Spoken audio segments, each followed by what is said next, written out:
progress require a range of time in its process. The more we know the past, the more we can create a better future. Yogyakarta State University has a vision to become a university that is excellent in education, creative and innovative, based on piety, independence, and excellence. We administer the education and conduct the research to disseminate science, technology, and arts to support local and national development. Yogyakarta State University is also committed to contribute to the solution of global problems in order to improve the welfare of the community by organizing community services and empowerment that encourage the development of human potential, society, and nature to be a leading university that is in line with the target of becoming a world-class university in 2025. To achieve success, a careful preparation is required. Success requires hard work, perseverance, and thoroughness. Yogyakarta State University presents as a university that provides education that is able to prepare and create the qualified individuals in facing challenges of real world, local, and international.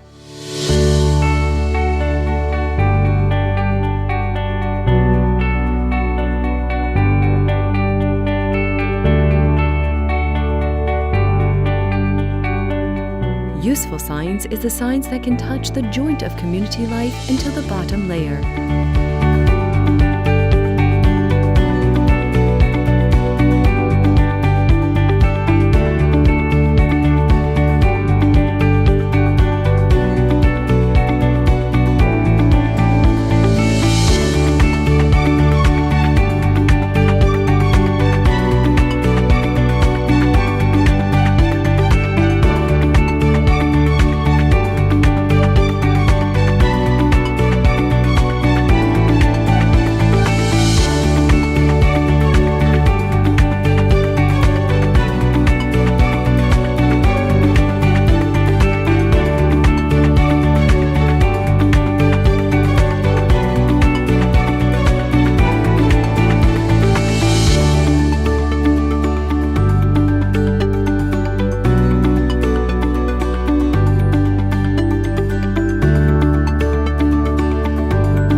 step, the Yogyakarta State University has the institutions that support each other. Cooperation is power. When there is teamwork and collaboration, amazing things can be achieved.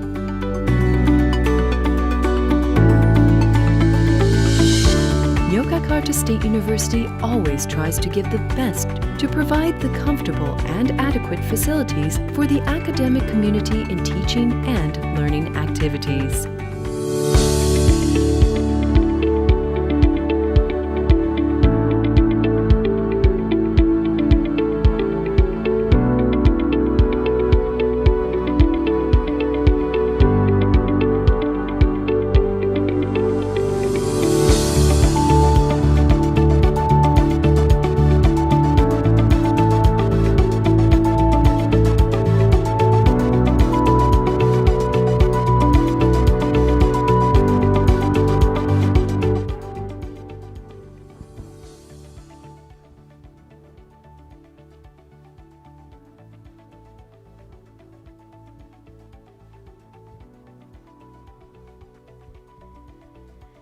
Ladies and gentlemen, the second day of the conference is about to commence in a moment.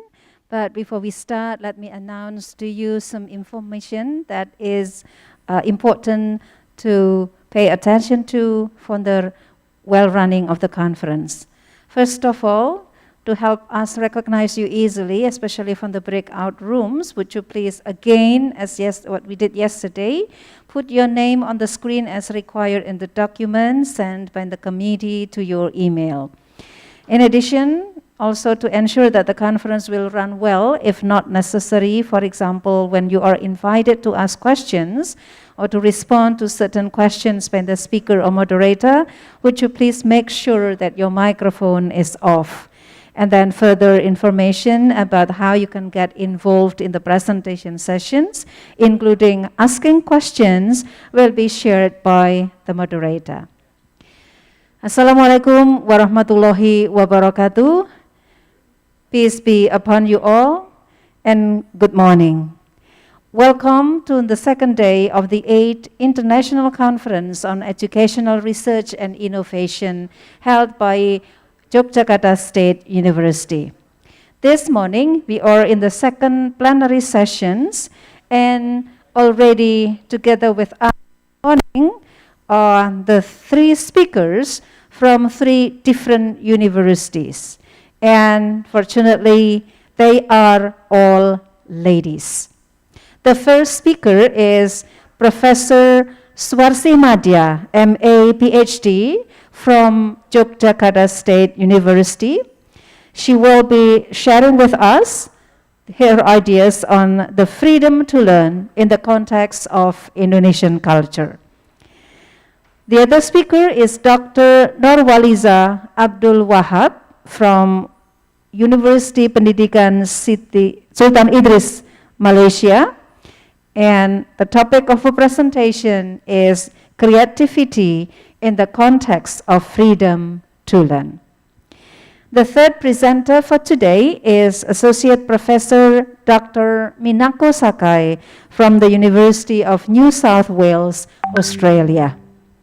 Her topic of presentation is Community Development Entrepreneurship and Self-Study Practices. Retna Hidayah, PhD, is chairing this session. Ibu Retna, the floor is yours.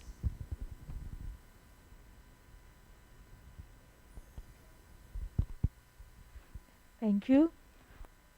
Honorable all invited speakers, respectable all presenters and participants, ladies and gentlemen, good morning. Assalamualaikum warahmatullahi wabarakatuh. I am Retna Hidayah, very happy to be here with all of you, even though we are in a pandemic condition that forces us physically apart. But with the help of technology, we have the opportunity to sit in our respective room, but can be connected to join our second plenary session of 8th International Conference on Educational Research and Innovation, hosted by Institute of Research and Community Center, Universitas Negeri Yogyakarta. As mentioned by the MC. This morning we have 3 outstanding speakers who were excited to share knowledge and experiences with us. They are Professor Suwarsih Madya from Universitas Negeri Yogyakarta, Dr. Nurwaliza Abdul Wahab from University Pendidikan Sultan Idris, Malaysia, and Dr. Minako Sakai from University of New South Wales, Australia.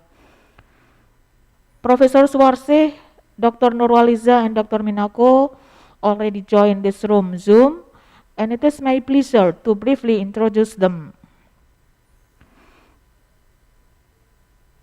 Our first speaker, Professor Suwarsih Madya.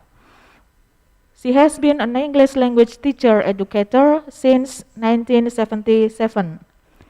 She has a range of experiences in international cooperation through her post as attaché for Education and Culture, Indonesian Embassy, Bangkok, Head of Bureau for International Cooperation and Public Relations, Ministry of National Education, 2003 and 2005.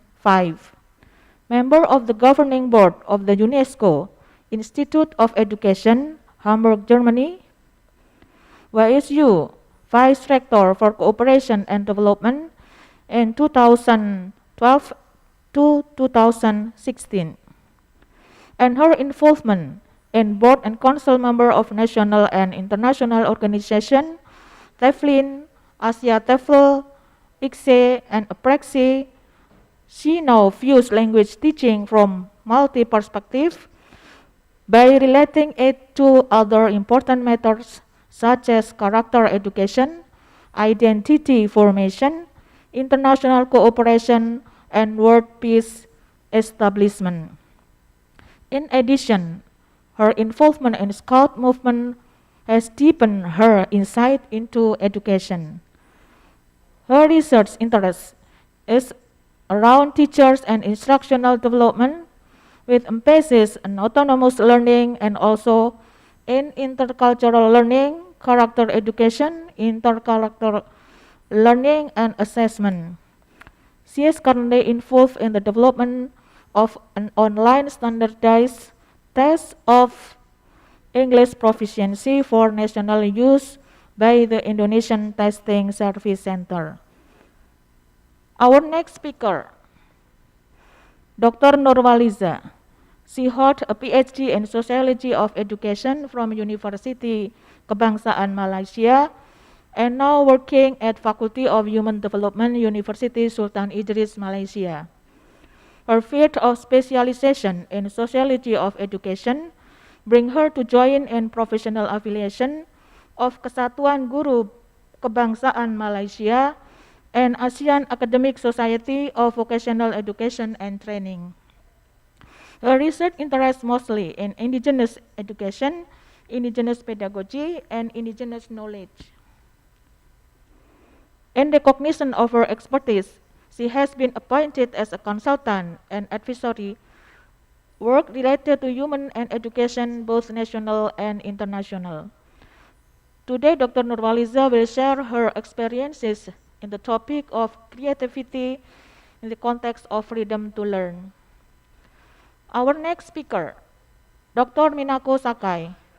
Dr. Minako is Associate Professor in Southeast Asia Society Inquiry and Indonesian Studies.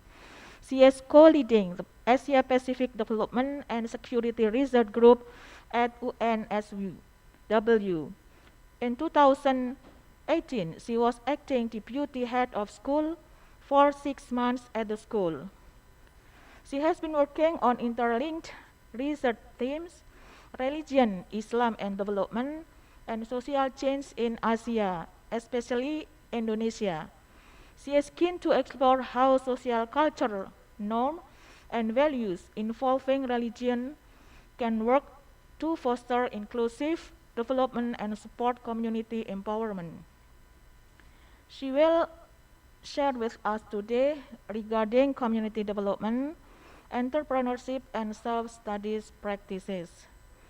Well, ladies and gentlemen, we have 180 minutes for this session, and I will offer to all speakers each 40 minutes for presentation. During the presentation, all participants are welcome to write a question in chat room, and please mention to whom the questions are addressed. After all speakers delivering a talk, we have 45 minutes for discussion. In this session, I will offer selected questions to be answered by the speakers. Without further ado, I would like to welcome Professor Suwarsi to deliver the presentation entitled Freedom to Learn in the Context of Indonesian Culture. All right, Professor Suwarsi, 40 minutes ahead, the room is yours.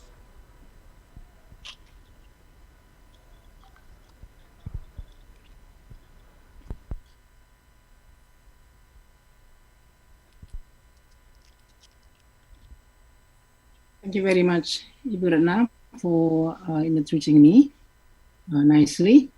I would like to share my screen. Can I share my screen now? What should I do?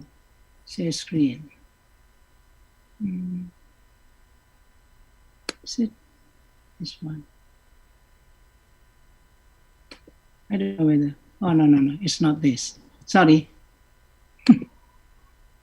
I have to share.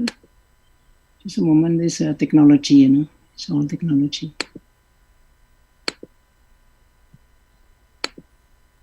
Yeah.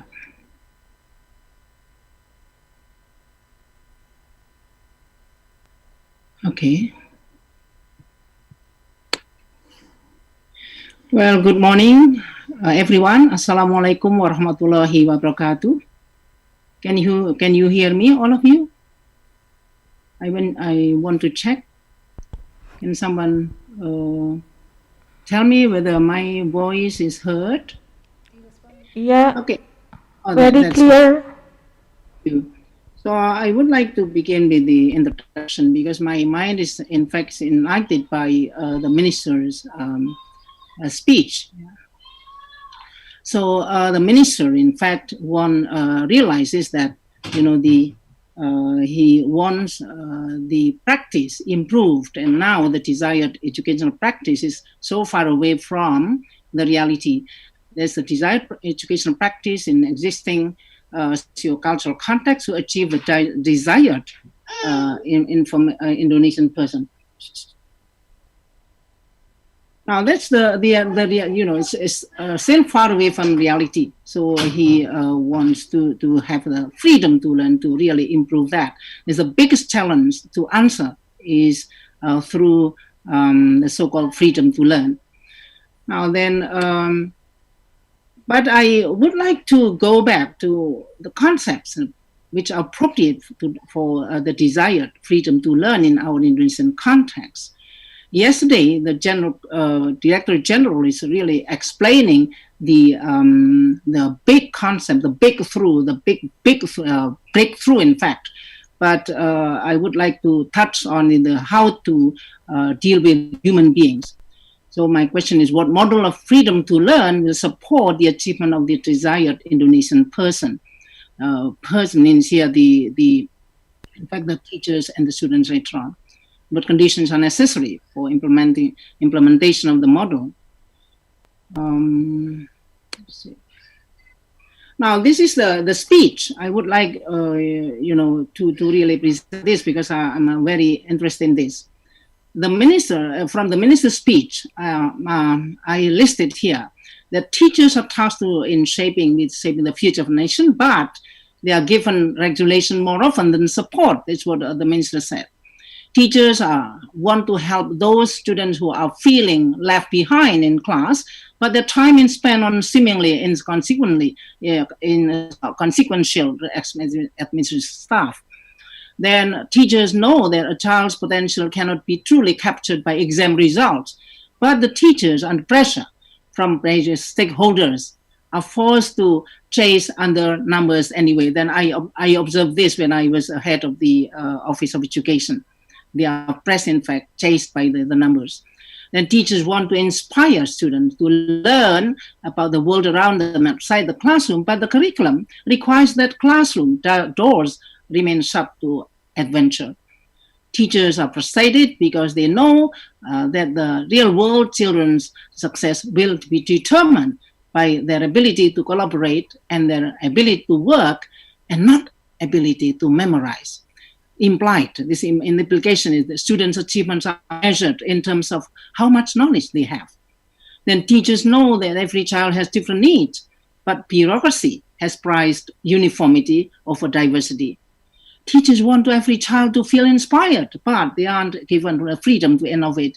So these points are really the key problem, related to the key problem, the teachers in the front.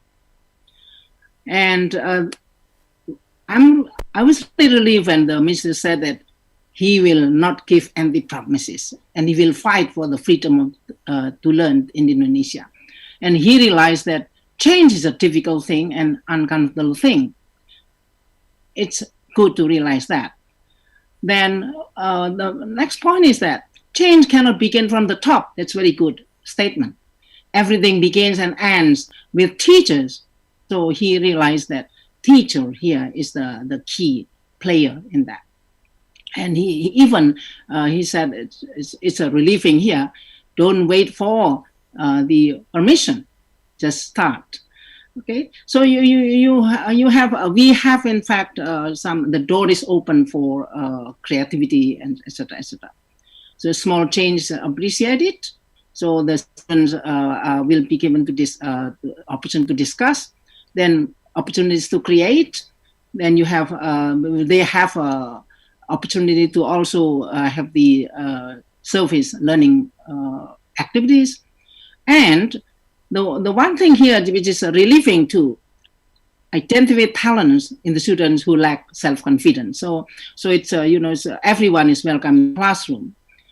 The support should be given to fellow teachers experience difficulty. The encouragement of teachers to work together, support each other. My God. So teachers are the key figure in the whole educational reform. That's relieving. So but the question is how we can educate such a teacher. Oh my God. So ample freedom here. Sorry. Cannot read. My God. That's technology, Anyway, so far learning happened in the head only. So it's meaningless. And I think he wants, the government, the inspiring minister, wants that the heart and the head are also developed so that the learning will be meaningful and joyful learning, etc. In fact, in Indonesia, we also have some, projects in the past, joyful learning.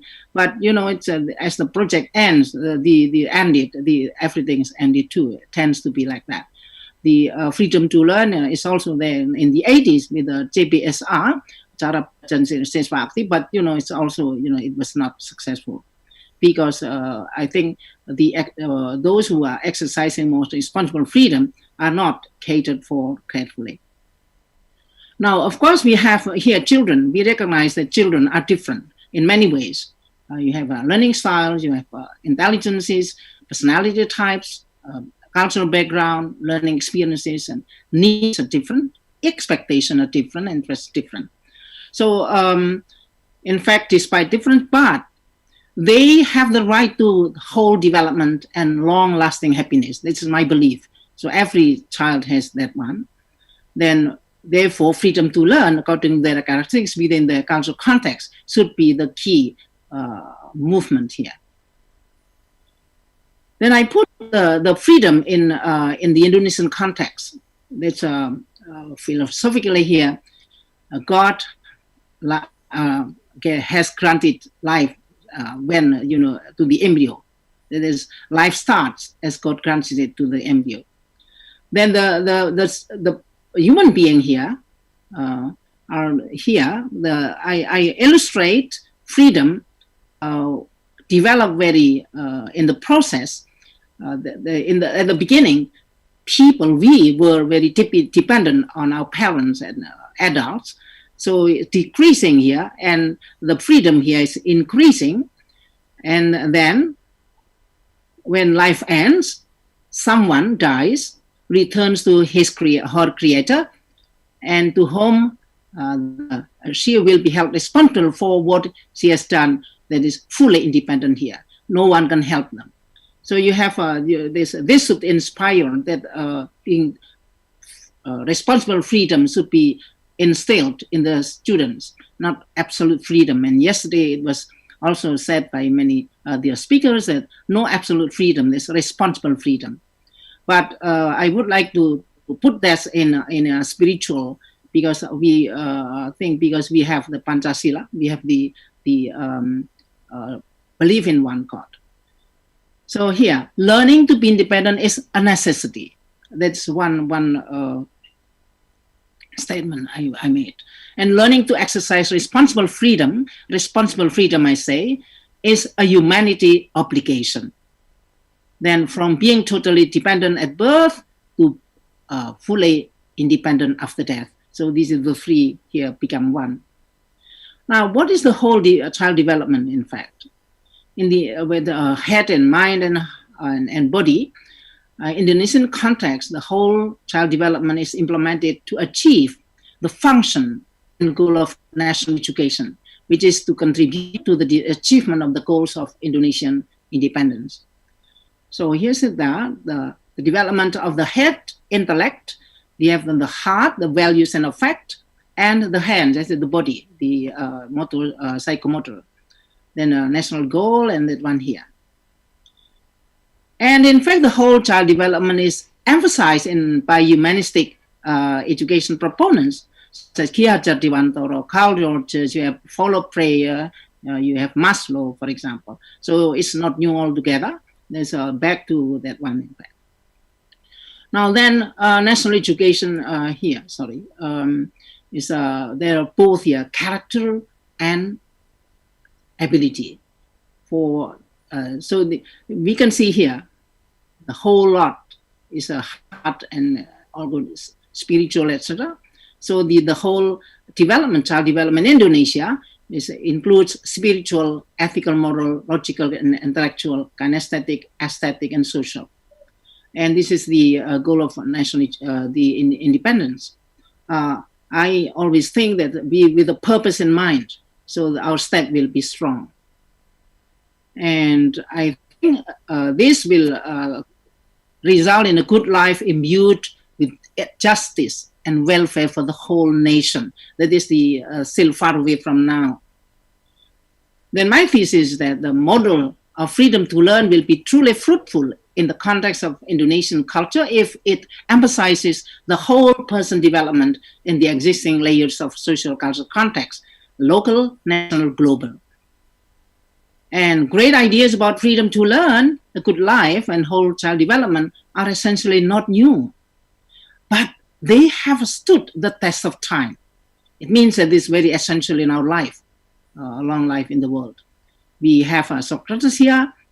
We can see in that one that the whole development up to the highest level. And we have also Plato. This is freedom here, no compulsion in learning.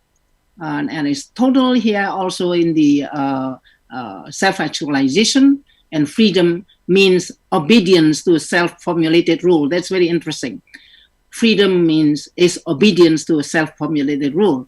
So through discipline comes freedom. That's then Ki Hajar Dewantara here. Education is to liberate the heart and the soul, while instruction is to liberate the body. Then of a person as a member of community. The knowledge guides us to good life, though, because the minister said he has been inspired by Ki Hajar Dewantara. Then John Dewey, of course, also helps us in understanding the education and social process, education growth, and self not something ready-made, but something in continuous formation through choice of action. This democracy. Then the deepest urge on human nature is a desire to be important. So in Javanese, language will be the uwongke. Everyone wants the uwongke. We are being humanized, God is human. And of course, Carl Rogers is the pioneer of that freedom to learn, and he mentioned good life and also fully functioning person, the three concepts here. Then, of course, Maslow is a man which related to self-actualization. So people will be motivated when he wants to reach the highest level of development. And education can become a self-fulfilling activity, liberating in itself. Then, of course, Paulo Freire, education and freedom. Liberating education consists of acts of cognition, not transfers of information. So these will be included in my model, in fact. So it's all related here. Then, of course, you have this one. The ideas that are not yet developed through research, etc., in the ancient time, but then in the 20th century, they have some research and researching to experience learning, this person-centered approach. That is, what interested is that Carl Rogers developed this through research, grounded research. So it's a very strong evidence there. Then, of course, we have to see then why, yesterday it was mentioned, why it's very difficult to change the mindset. And the Director General many times said that mindset is very important. So we have to change the mindset of the teachers and all other, the practitioners and also policymakers, etc. Now look at this one. Someone is, doesn't change, etc. Roger said that this is a bad life in professionally. So it's characterized by defensiveness and non-existent living and a little trust to one's organism, like teachers do not trust that students can develop. It's very bad. And of course, this person is less functioning person. So we have to make the teachers' mindset change by opening their minds to experiences. And they become aware of the existential living, who they are and where they are, and they know who they are and their strengths and weaknesses.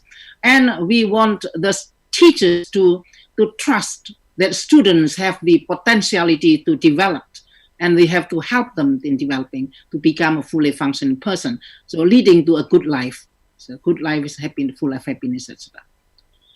Now, then, what I want to emphasize is that is the definition here. But from the definition, we have here high degree of autonomy, that is the teachers and students, and a sense of being agent. Many people say that agent of change, the shaper of society, for example, that the requirement is the degree of autonomy here to that one.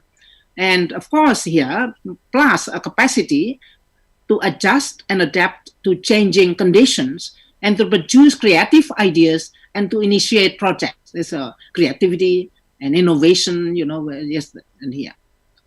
Then ability to relate to society in a way that permits them to be fully involved. So, it's not for individual. Freedom is not for individual development, but also to participate in the society. I think these ideas are said by many, by many people here in different ways.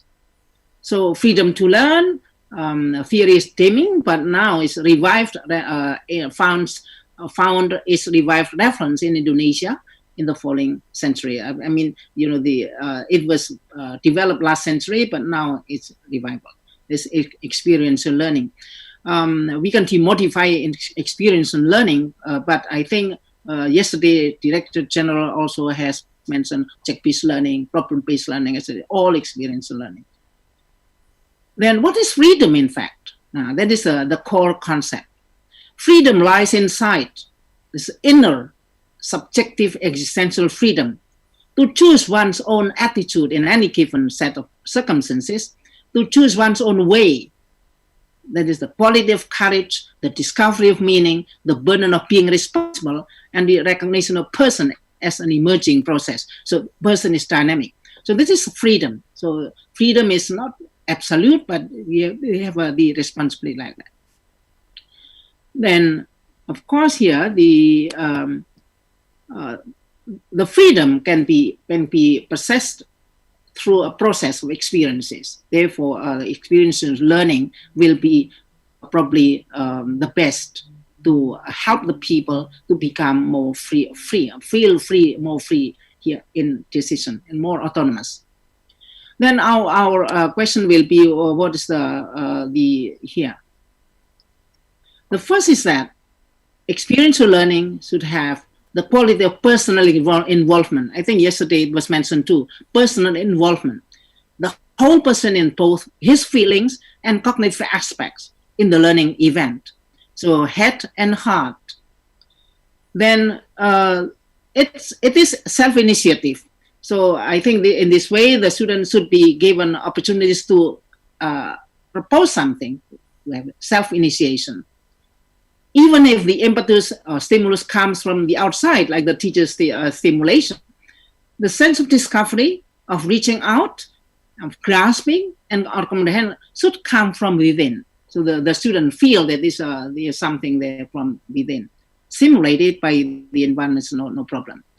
Then the impact here should be perspective, not only on the head only, but on also the change in behavior, in the knowledge, in the personality. Even the personality can improve attitudes and of course through knowledge, but has been observable in behavior.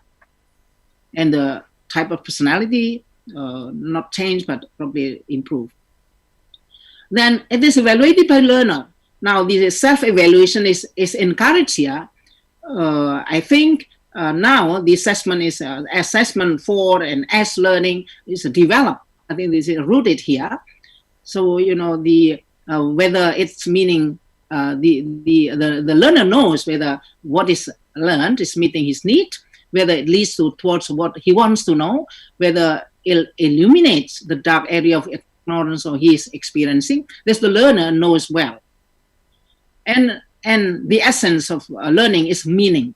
When such learning takes place, the element of meaning is the learner is built into the whole experience. So these are the 5 elements. And of course, there are some here 10, which is we have to believe that human beings have a natural potentiality for learning. There's a belief always in mind, so that we will never say something bad about the students. We have to have positive comments on that, encouraging the students. Right. Then significant learning takes place when subject matter is perceived by the students as having relevance for his own purposes, when the individual has a goal or wishes to achieve and sees the material presented to him as relevant to the goal, learning takes place with a great rapidity. So we have also the contract, the learning contract now, right? So that one here. Then learning which involve a change in self-organization is in the perception of oneself is threatening and tends to be resisted. So if we challenge the students too big, too much, then I think they will resist. Then those learning which are threatening to the self are more easily perceived and assimilated, where external threats are at the minimum, kept at the minimum. This is should be controlled by the teachers here.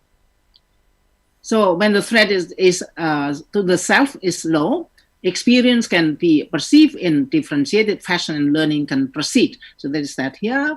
And much significant learning is acquired through doing. So learning by doing. It's not by theory. And learning is facilitated when the student participates responsibly in the process of learning. Participate responsibly should be underlined here. Then self-initiated learning, which involves the whole person of the learner, feelings and intellect, is the most lasting and persuasive.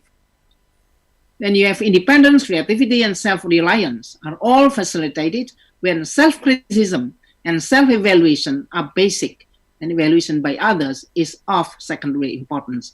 Therefore, I think the minister has changed the policy of evaluation. We are still waiting for the practice that, but I'm glad to hear that. Then the most socially useful learning in the modern world is the learning of the process of learning. So again, the learning of the process of learning, continuing openness to experiences and incorporation into oneself of the process of change. So if these are applied, hopefully the change of mindset will happen. Then the implication here, the curriculum should promote experimentation and discovery. I think the present curriculum already said that. Then open-ended activities is now being changed. Curriculum should be designed to solicit students' personal knowledge and experiences that are still be much improved, to be improved. And it means that the students are the contributor to the non-training environment. Now, objectives here, students should have also opportunity to contribute to the objectives. Then the instructions too, we have to have some ideas from the students. And instructions should be intrinsic. So instructional design should be student-centered. I think this has been there for a long time, but the practice, what I mean is the practice is so far away, and we have to find out how to change the teacher's mindset. That's my point. And the discovery here, discovery. But how many teachers? We have to have the baseline of that. How many teachers the whole Indonesia can carry out this? And growth, personal growth, it's not intellectually. Personal here means also the heart. And then the students here, what they learned knowledge should be applicable, not something far away from the student's life. So therefore, this should be close to students' immediate needs, goals, and values. I think later on we'll have some evidence from the other two speakers. They are doing the research about this one. Then the individual learning styles I have mentioned before should be considered. Then the cultural heritage, so through self-discovery and self-esteem. And Indonesia needs this one because Indonesia has many cultural differences, and each areas should have given the opportunity to students to explore their own culture. Then students should be freedom to select. Now I think the curriculum in the higher education, for example, has offered something here. And the students should be part of the evaluation process. These are the one. And the first facilitators here, I think we also have some guidance here. The first one is, that's my tenet too when I teach my students to be teachers, that is to the setting initial mood climate of the group. So the climate should be conducive with the students, making the students feel at home, for example, in the classroom. Then here the clarity of purpose. It's all that not, sorry, where is that? Sorry. Then the desire each student to complement purposes here. Then the students will be motivated. The motivational force behind significant learning. So motivation will play an important role here. Then endeavors to organize, make easily available the widest possible range of resources for learning. And now with technology, it is more easily done here to provide different modes of learning. Then you have, then the facilities should be flexible as resources and part of the group, in fact. Then I think the also is very important here, the facility accept both intellectual content and emotionalized attitudes, endeavoring to give each aspect the approximate degree emphasis with it has for individual and the group. So everyone will be included here. Then acceptance classroom climate. In my way of saying is that make every learner feel at home in the classroom, feel accepted and feel respected. Then initiative, of course. Then you have the classroom here, a lot of the expressions indicative of deep, strong feeling. So the facilitators should pay attention to how the students feel, which I think so far the teachers was too many students in the classroom, but we have ways of doing that. Then the learner here, the the leader, as the facilitator, as the leader, endeavors to recognize and accept her own limitation. So as the facilitator has also weaknesses and strengths, they have to accept that. Now, how can freedom to learn through experiential learning take place in the class? Through field experiences, then that is here. So the teacher, I'm back to the teacher as facilitator, have to be themselves, to be real, genuine. They are there. Be themselves. Don't pretend. Then they have to prize themselves, to prize others. So appreciation, praise, etc. But they have to give praise to self-reward, and acceptance of self and acceptance of others, and trust one's own potentiality too and one other's potentiality. And the teachers who have empathic understanding. And this is the three qualities are in fact very challenging. But the most challenging one is this one, to be themselves. I think it's very challenging here. And the hypothesis we can test in Indonesia here, students who are in contact with problems that are relevant to them, wish to learn and want to grow, seek to discover, endeavor to master the desire and desire to create, move towards the self-discipline. So if we want what the minister wants it to be creative, innovative, and confident, etc., we have to consider this. They have to be trained in a process in which they will overcome the uncertainty of discovery. Not always one correct answer, but they are experience that. Now then, how the teachers, according to the research there, which can be explored in Indonesia. The first one is, the teachers have to be close to one's own feeling, capable of being aware of them. So we have to help the teachers to recognize their own feelings, themselves.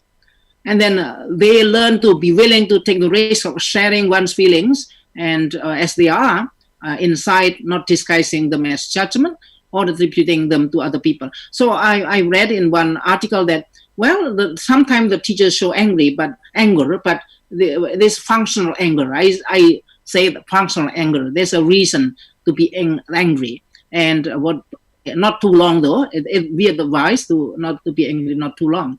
So they will help this one, and the teachers themselves will become a truly genuine because of that. So be themselves. That is through training of experiential learning approach. I think that's what now the ministry is seeking. So how can we change the mindset of the teachers? By involving them in experiences, and they have to recognize themselves. So this one is just the summary here. Then openness, that one. Then my question is, how can we motivate teachers to willingly change themselves into true facilitators? So that is the question by the Director General yesterday too. Now he said that it's very difficult. So we can consider Maslow's theory in disadvantaged areas, for example. Even the basic needs have not been fulfilled. How can we expect teachers to be creative and to be innovative? I think that should be considered here. I have been to the very disadvantaged areas in different parts of Indonesia, and I can understand why teachers, cannot change, because they are still thinking about the basic needs, like this one here, water, food, and clothing, and safety needs, for example, employment, resources. When there are many. What is guru kontra? Yeah, see that one. I think they cannot be expected to be creative because of that. So we have to think of this one if we want to really the teachers to change. So when here going up to the self-actualization teachers, and it takes a long process. And I want to see that this should be developed through research. Now it's not easy. the crucial issues in making them change is this one here. The sharing decision making, when we gave the freedom in the students, for example, to decide. So how can the teachers share the power of decision making? It's not easy, especially in a traditional community. Then involvement of students in evaluation was also found to be challenging. I think this should be taken into consideration when we want to develop a program to change the mindset of the students or the trainers. Then this is the summary of the experience, the difficulty, etc. But later on, finally it's good. Then considerable effort was required. Considerable effort was required to create an environment in which students could express themselves openly to faculty. This in higher education. The faculty's mere verbalization of a safe environment did not make it safe in the students' experience. Just saying, let's.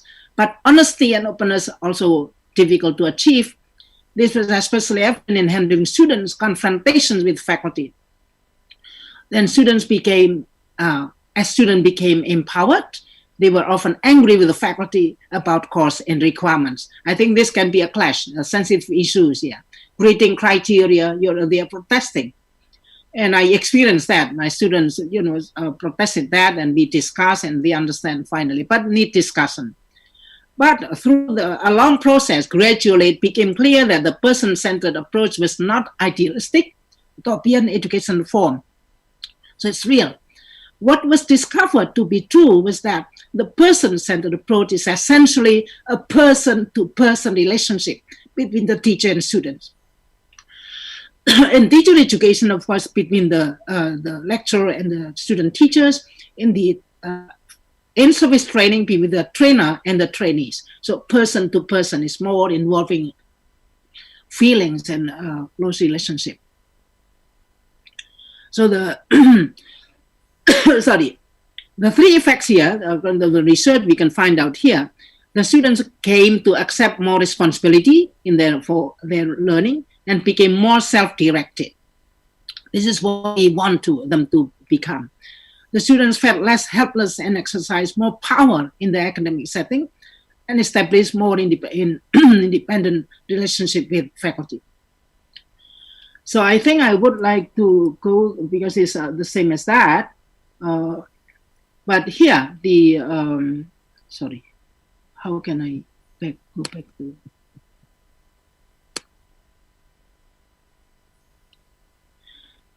So this is the student roles, and so when we change, we also have to make the student change so that both are moving, the teachers and the students, both are moving closer and closer and together towards one direction, is development, full development. Now then what model of education will ensure the implementation of freedom to learn in the context of culture in Indonesia? So to answer this, I have explored the laws and regulation, philosophical values and cultural values. But I would like to later on to be quick here. So in the Constitution, for example, we have the 5 state principles. We have the belief in one God and just and civilized humanity. So this humanity here is emphasized. Of course, unification is a politic here. Democracy guided by people's deliberation. So it's, in fact, it's deliberation here. Then social justice for the whole Indonesian people. This is the value, in fact. And we have the rights here to religion, to freedom of expression and attitude, communication. So, freedom is, in fact, a legal mandate. Then national here, we have 6 principles which support, in fact, the development of freedom to learn programs. If this is in the law 2003, I hope they will not be abolished when now is changing. But the core values are there. There's culturation, empowerment here, etc. So this is what I have explored. So the legal mandates in Indonesia is freedom of choice, responsibility, the whole person development, character education, democracy, empowerment, non-discrimination, fulfillment of basic needs, communication, collaboration, cooperation, lifelong learning, creativity, independence, principle of diversification. Then this is in the laws, but now the curriculum mandates content categories like 4C skills, HOTS. The HOTS mean critical thinking, decision making, problem solving. So character values, etc. So we need a framework of that. So I hope the change of the regulation will be in a right direction. The framework, in fact, combining all the theories of, but all is humanistic here. We have freedom, there's democracy from Chen Shui, for example, liberation for Ki Hajar and also Carl Rogers and Paul Freire. And we have collaboration, co-creators, students, teachers are co-creators in a collaborative process of which all grow. So students and teachers together are growing. This is very interesting. No one is over the other. And I think the person-centered approach here is Carl Rogers. So, so the proposed model of humanity education here is eclectic humanistic. We have this one here.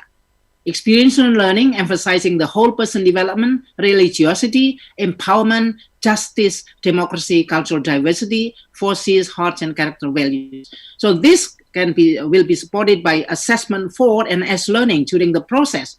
So the students will be involved in assessment. And of course, I would add, I also believe it's important to have assessment of learning, though not necessarily at national level. And the leadership should be changed, should be transformational leadership and participatory management here. So this will help implication in all the regulations and also the programs. And of course, continuous professional development, empowerment evaluation, and what I is still yearning here is evidence-based decision making. Evidence-based decision making is still very rare here. This is from the assumption. And continuous research activities, collaboration and networking. And of course, the teacher education should be reshaped, and how teachers are supervised should be clinical. In fact, it's not just one end from now on. Then only the national goal will be achieved, and also this one here to that one. So this is a framework here that so experience learning will be the core. And my conclusion is that freedom to learn has been chosen by the current Indonesian Ministry of Education and Culture to accelerate the development of creative and innovative citizens. Freedom to learn is not new because it can be traced back to the works of Socrates and Plato and Aristotle long before Christ, and to the works of modern educators in the 20th century. However, it tamed in Indonesia until the ministry revived it. The theory of freedom to learn through experience learning is closely related to Carl Rogers, who developed the theory through qualitative research. It is basically humanistic approach to education, which emphasizes the whole person development, which will enable him or her to achieve a good life. To support the implementation of the Indonesian education with the various legal and curriculum methods of the important content categories, the proposed model combined theories proposed by humanistic educationists to ensure the whole person development, religiosity, empowerment, justice, democracy, culture, diversity, 4Cs, hearts and character values. This necessitates the implementation of assessment for, as, and of learning, the development of transformational leadership and participatory management. In addition, in the implementation of this model needs the support of continuous professional development of teachers and other educational workforce, the evidence-based decision making. This model in turn necessitates the continuous educational research activities, all of which will lead the achievement of national education goal, and which in fact, in turn, contribute to the achievement of nations independence goal. I think that's what I can say. I hope I can hear questions. Thank you very much. Thank you very much, Ibu Suwarsih Madya, for your informative and interesting talk. Hello. We can learn. I'm done. Mr. Moderator, Ibu Ratna? Here. Yeah, we hear Ibu Suwarse. Ibu Ratna? Yeah. Thank you very much. Hello? Hello? Hello. You're still mute. Yeah, still here. Thank you very much, Ibu Professor Suwarse, for your nice talk. We can learn what the challenges to implement the freedom to learn in the context of Indonesia, and briefly emphasize the best way to implement freedom to learn by considering the character of student within their cultural context, and how it should be implemented to success both by improving instruction, facilitator qualification, and how to support teacher to achieve highest motivation to facilitate student. Finally, proposal of model of humanistic education as a solution. Thank you very much. And now I am very excited to invite Dr. Nurwaliza to deliver the presentation about the creativity in the context freedom to learn. For 40 minutes ahead, the room is yours, Dr. Nurwaliza. Okay, thank you. I share my screen first.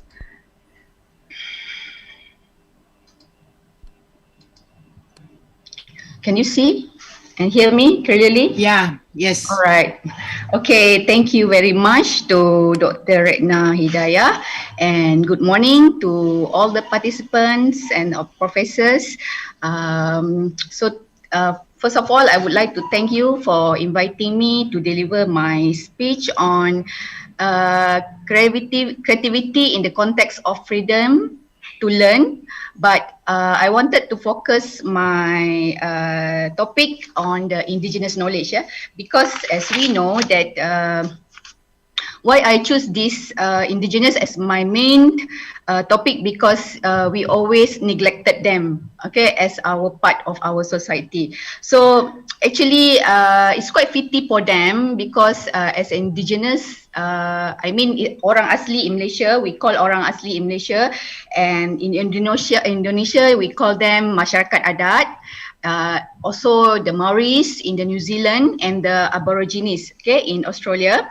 So actually they are forced to take, some of them been forced to take the mainstream syllabus as their main topic for learning, okay. So actually it can stop their creativity to learn. So I wanted to share with you that how we can let them to have more freedom in learning. Okay, next one. Why I can... Alright. Okay, what is creativity? Okay, so the use of the creativity is actually to imagination or to create original ideas and to create something. So usually for mainstream student, we don't actually have problem to enhance their creativity, because the teachers have been trained properly to develop their talent, because of all the modern structure and creativity. They can, I think it's no problem for them to be able to play in the classroom. But for the indigenous people, they are very restricted, because they have to go to the classroom, and then it's not similar to their environment, okay. So it's very difficult for them to adapt to the modern areas, okay. So creativity is actually characterized by the ability to perceive the world in the new hidden pattern, to make connection between seemingly unrelated, and to generate solutions, okay. So actually creativity also involves two process, which is thinking and then producing. So they have to think first, because like the indigenous people, they're already in the environment, in the jungle, so they need to think how to survive in their environment, okay. And then I want to also to relate creativity and also the culture, because the culture is defined as a set of custom, values and tradition and the way of life. Okay, so the tradition also would hold value and then play a role in developing talents in particular domains. Okay, and then culture also an important factor which influence the way we interact with each other. That's why it's very important for the teachers, okay, to interact with the indigenous student in a context to make them very creative and also to let them learning in a creative way. So the teachers need to adapt to their pedagogy. Okay, they need to have a special pedagogy for these indigenous. We cannot use the same pedagogy with the mainstream student and the indigenous, because the environment is very different. Okay, so because the indigenous, they have their own culture, so the teacher also, before going to the indigenous school, they need to learn about their culture and also about their language. Because if you don't master or at least know about their culture and knowledge, it's very difficult for the teachers to imply their pedagogy. This make the indigenous student feel very, they are not comfortable, okay, because we try to impose our own set of values to them. All right. Okay, so what is the freedom? Okay, research suggests that children spend less time playing outdoors than they did a generation ago. So when I was small, what I do after I come finish my school time, and then I go back, I just throw my bag, and then I go behind my house and I will climb my guava tree. Okay, that's very fun for me. But nowadays, children are very restricted. Okay, they when they go back to from the school, they need to go for the tuition. Okay, they need to go for swimming classes. They need to go for piano classes. Okay, so this actually because they are spend more time studying, we actually restricted their creativity. Okay, so with the reduction in the free play in the natural environment, actually the role of education, actually we need to provide more rooms for the children, okay, to learn about their surrounding, naturally. Okay, because it's very important for us to think that, okay, we are not going to produce only a very high achiever student, but also we need to for them to at least create, they have their value inside them, so they can mix in the society, not only to become a very selfish person to achieve their ambition. Okay. Okay, in the set of freedom to learn, okay, this is actually, the picture is actually the orang asli student in their school. Okay, then you see they have to sit, and then study and learn. But I find out that our textbooks, we don't have anything to do with orang asli. Nothing relates to them. Okay, there's nothing about orang asli culture. There's nothing about their environment. In fact, they have to learn something very alien for them. Okay, like the modernization, because some of them actually never see beach before, never seen a very high rise building before. They never see a lot of things, but not necessary that we cannot introduce this thing to them. But actually, I feel that we need to give them some freedom to learn in their own way. Why don't we come and put into the textbook that something that we can relate, like how they hunt for food, okay? How they've learned to pick fruits from when the season time, okay? How they try to catch a fish with their bare hands, okay? And then actually I find out that indigenous people are very, very creative people, that they can survive in the jungle, okay, without any modern tools that they can use to help them. But if we put us in the jungle for 1 month, I don't think we can survive, right? So that's why we need to create nice or suitable indigenous pedagogy that we can include in the syllabus of the textbook, so they feel the sense of belonging, that they are accepted in the society, and they can also share their knowledge with other students. This is make them special at the heart in the eyes of other students, right? So in this context, I think education should encourage students to work also collaboratively, and also let them ask question creatively about ideas and sharing their experience. I mean, it's very, very fun for the student if they can share, how I live in the jungle with other students, and then also the student, also the mainstream student also can share with these indigenous people that, how if you go to the town, and then how they work in the town, and then how they work in the office, how I go to the school, I prepare myself for tuition, and then the orang asli also, we can tell, when I go back to the jungle, I learn about handicraft from my grandmother, so they can share things. This, I think, this will make them a very unique society. And then, because of this, I think because now the indigenous, when they go to school, they have to follow the timetable, like, at 7 o'clock you must be in the school, and then at 2 o'clock you need to go back, and then from 7 to 2 o'clock you must study. But study about what? This is why how they don't feel like, why I need to study, because when I go back to my place, my house, I don't need to use all these mathematics, biology or whatever to survive.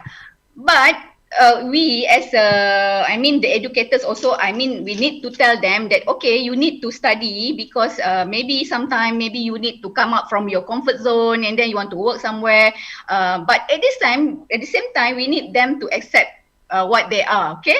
So what we can do is, actually we can create more suitable pedagogy for them to learn, to make them more creative, and actually can expose them at the same time to other world. All right. The main thing is here, I try to convey is whatever that we try to impose to them, but they need to retain their uniqueness as indigenous. They don't have to change themselves to be like us. So I want to share a bit about the orang asli in Malaysia, because from now, at this moment, actually they are actually experiencing difficulty in understanding the standard curriculum due to different setting of the environment. You imagine when they in their settlement, they only speak their language, and then at the age of 7 they go to school, they suddenly have to learn Bahasa Malaysia, they have to learn Bahasa Inggeris, and also maybe a little bit Arab in their religious studies. It's actually very hard for them to absorb all these things, so that's why they feel, oh my God, why the school is so difficult for me, so better I don't go to school at all, and I just follow my parents to go to learn how to pick petai, rambutan, durian, all that, and at least I can sell it, and then I make money. That is why they are not very keen to further their studies to the higher level. Because also the syllabus of the school doesn't match the intellectual understanding of these indigenous students. So they're resulting in loss of interest in the classroom and make them not want to go to school. So nowadays the teachers have to go to the school, have to go to their house and persuade them to come. You please come, I give you some allowance, I give you some shoes and clothing, and then you please send your children to school. That's what we're doing now, because they refuse to go to school. It's so tough for them to understand.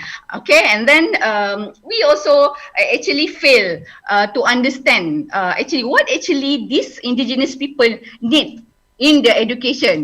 Not necessary that you must become a doctor, you must become a lawyer, but actually we need them to at least having basic education to at least when they go out they can work with somebody, and then also they know our culture, so we also know their culture. All right. Okay, and then like I said just now, okay, this indigenous pedagogy actually can give them more freedom to learn about themselves. And also, if we introduce this indigenous pedagogy in the mainstream, the mainstream student also will learn about their counterpart, orang asli. So actually, we accept each other. For nowadays, I think the student they have a very little knowledge about the minority people in Malaysia. That's why they always have they have this stereotype looking at this orang asli as a very low self-esteem person, and they are actually stupid, you know. But actually for me, when I mix with them, they are very very intelligent people. The only thing they not look intelligent because they know nothing about the modernization, and they used not to accept that as their part of life. They actually more comfortable living in the area that they're familiar with. Okay, so but doesn't make them less intelligent. So what we do is that we need to train teachers, okay, to at least know about this indigenous pedagogy, so they can at least attract them. Okay, oh, my teachers know about my culture. Oh, the teachers know about my language. Okay, so I'm so happy that the teachers at least take effort, you know, to learn about my culture. That makes them happy to go to the school. So when this teacher implemented the pedagogy in their classroom, so the student will very excited, you know. So actually at the same time the teachers teach them something, and they don't even realize that they are actually learning. Okay, so the orang asli student also they cannot remember or memorize the syllabus that they try. That's why they fail. We give them an examination, they get 0% of result because they fail to grab all the elements that we try to teach to them, not because of they're very they, like I said, not intelligent, but actually the surrounding is not clear to them. Okay, we learn. Okay, like you said, okay, you do essay how to picnic at the beach, you know, how you spend your time at the beach. They cannot, because some of them never see a beach before, because they always live in the jungle. Okay, so they cannot remember. Okay, even the language also, you know, they don't practicing speak English in Malay at home or speak Malay at home. So that's why they fail when they take the examination, the test. Okay, so if we give them more freedom to learn at their own surrounding, this will make them, the learning is more meaningful, as they can observe, they can apply, and then they experience what they learn. Okay, instead of just answering worksheets, okay, or copy from the textbook, and then or also to sit for the examination. Okay, this is more, I think, more suitable for them to we try to impose. Okay, so this forest school concept is actually already been started in Europe so long, but actually it's more for the, not for the indigenous, but actually more for the preschool student. Okay, they want them to explore what they have outside the classroom. Okay, but actually in that's why in Malaysia also, why not? Okay, maybe in Indonesia also, for the masyarakat adat, we can also open this concept. I mean, we don't just restrict the teaching and learning in the classroom, but in fact we go and take them to the surrounding, so we can allow, we can afford to do activities outside the classroom and allow the student to be self-sufficient. Okay, because they can make decision and then without interruption, and then to provide these children with different activities, play, okay, and then also at the same time increase their confidence level, right? Because the surrounding is very familiar to them, so doesn't make them feel scared, okay, to expose themselves. Okay, so this is the I believe also, okay, the forest school also will promote environmental education for all children, and then we don't limit them to certain limit for their creativity. Okay, so we try to develop their confidence as well, right? And then the most important thing is we include the real environment, okay, for the children to learn. Okay, but what about indigenous knowledge? Okay, this is what they learn. Actually, if they don't go to school, they learn this indigenous knowledge from their great grandmothers. Okay, how they survive in the jungle, they learn it from their grandmother. But even now, they spend more time in the school from 7 to 5. Okay, so actually, they're less interested to learn about the indigenous knowledge. I think I feel pity them because we try to put this to make them learning something new, but at the same time they don't have time to learn about their knowledge, their own knowledge. Okay, because actually this indigenous knowledge also covered a lot of field like ethnochemistry, ethnophysics, ethnomathematics, ethnomedicine, how they learn to make a medicine from the herbs that they found in the forest. Okay, and then ethnomusic, how they learn to build musical tools from things that they found in the forest. Okay, so this is all things almost forgotten. Okay, when I went to the Orang Asli settlement, the elderly said, "Oh, I'm so sad now because my children not interested to learn all this from me." Okay, and because they're so busy doing things at school, they don't have time to follow me to learn. All right, so that's why it's very important for us to include, okay, this indigenous knowledge for the student. At least they can learn in school, and at the same time when they go back they can tell their parents, "Oh, I learned about this in school, can you teach me more?" Okay, so this is make the process the same, because I'm sure the teachers are usually from posting from the town, from other part of the world. They cannot actually knows about this indigenous knowledge, right? Okay, so because this indigenous knowledge, they have their own belief, okay, their own arts, and a lot of cultural expression that we've been handed down from generation to generation. Actually, it's pity if we cannot sustain or maintain this identity of them, okay, because they cannot go they will be always stuck in the middle. They cannot be the true indigenous person, and also they also cannot be the true modern people. All right, so they will stuck. Okay, that's why we need to help them to at least let them have a freedom to learn about themselves, right? Okay, and then what the main point that I want to focus for them to include this creativity for the indigenous, that at the same time we need to keep their identity. All right, we don't want them to be other people. All right, because if one day they are extinct, then we lost something that very valuable to ourselves. All right, see this like the mask, the mask that in the picture. Okay, nowadays nobody, I mean the younger generation are no more interested to learn how to do that mask, beautiful mask, and each mask have their own meaning, their own name, and then they use that in their ritual. Okay, so if we are always introduce this modernization part, then of course they will forget about their culture.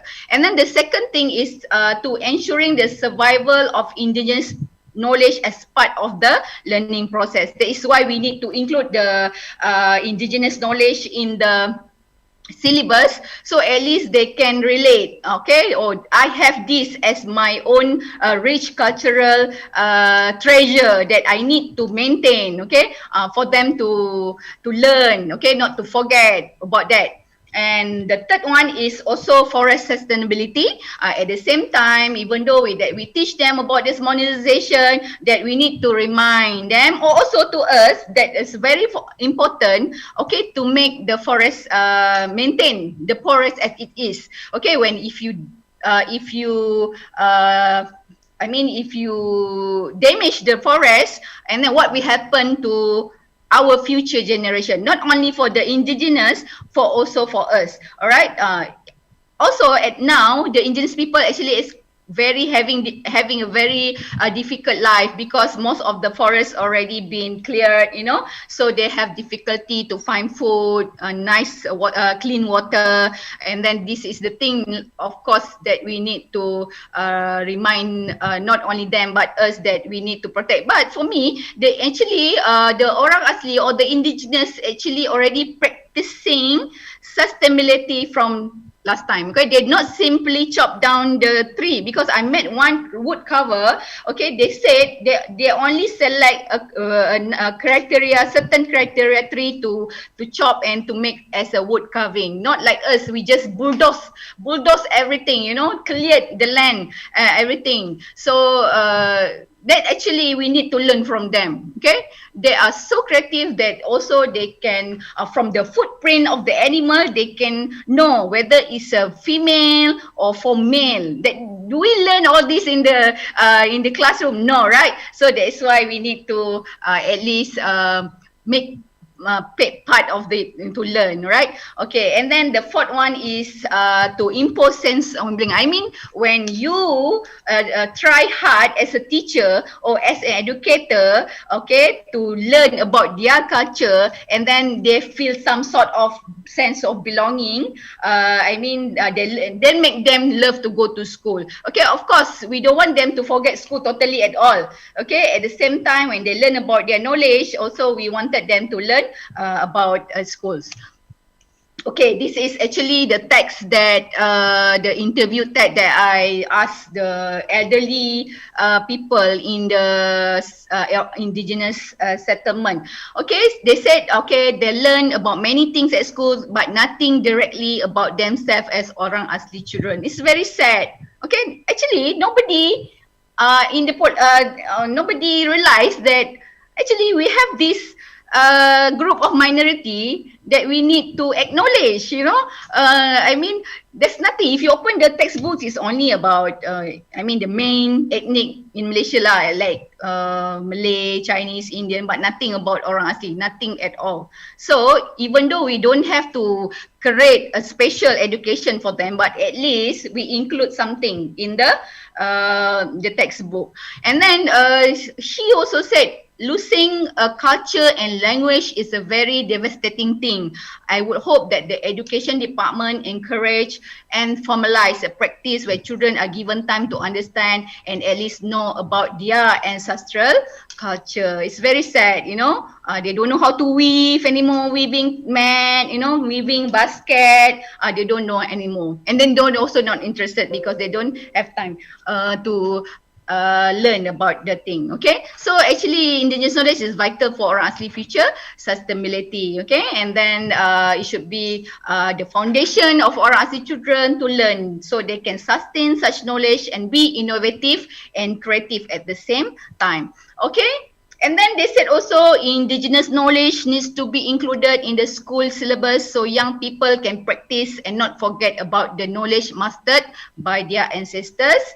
Okay, because the most immediate concern for the tribes is the loss of the knowledge and tradition, okay, because of the modernization. Not only the Indonesians, actually we as like me, a Malay also, now we already don't know anything about the culture. I mean, like that, what our grandparents did last time. Most of them, we don't have time to do all that, right? Okay, so the acquisition of knowledge and skill need for livelihood does not occur at school, but depend on the skills and behavior learned in the classroom, right? So also, okay, at the same time, we include, if you want them to learn something, you know, about the local knowledge, actually very interesting, like if we can include that the knowledge of plants, animals, okay, and then what we can learn from them. Okay, this is the actually some part of the elements lah, of the indigenous knowledge that we can include in the learning process. Why don't we go to the and then ask them to at least show some skills of weaving, and then at the same time they learn to read, okay, to to express themselves in Malay, okay, how you with your mat, basket, and at the same time they learn in Bahasa Malaysia or also English. And now the music instrument also, why don't we include the music, because not every indigenous group have this musical instrument. Some of them don't have anymore, but some of them is very famous for it, because in that picture, like, okay, you made the like a guitar like instrument using a puffer fish. That's why it's round like that. Okay, it's very interesting to know how they make this such a wonderful musical instrument using a pufferfish skin. All right, it's very also interesting for them to share, and then for other students also to know. Wow, you have this type of musical instrument. We only know about guitar, piano, what else? Violin, you know, but also this type of musical instrument. And then the carvings, you know, wood carvings. I mean, the way they carve the wood, actually it's very authentic, and then very high sold also from the overseas people. They come and buy for beribu-ribu ringgit, you know, thousands of dollars. Okay, they bought this because it's very rare, and then you couldn't find it anywhere. So that's why we need to actually at least instill the interest for them to continue with the indigenous knowledge. So from the generation to generation, they have some trainees to learn from the ancestors. Okay, so they can.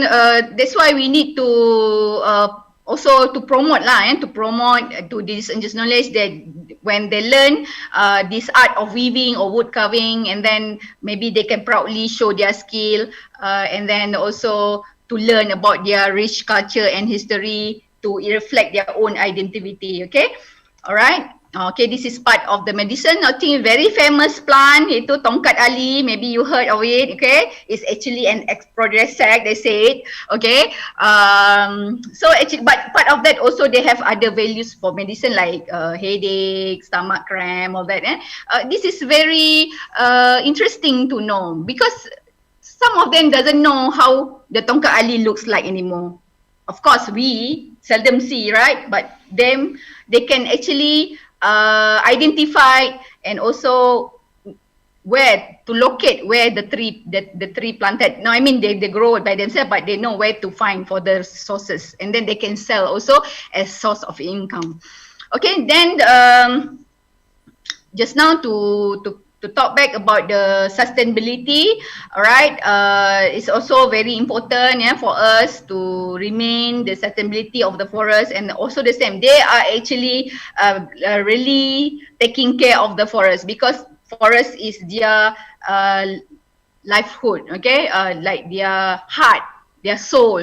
Okay, we only go and take everything from them. Okay, it's very sad that this thing happened because in the name of modernization.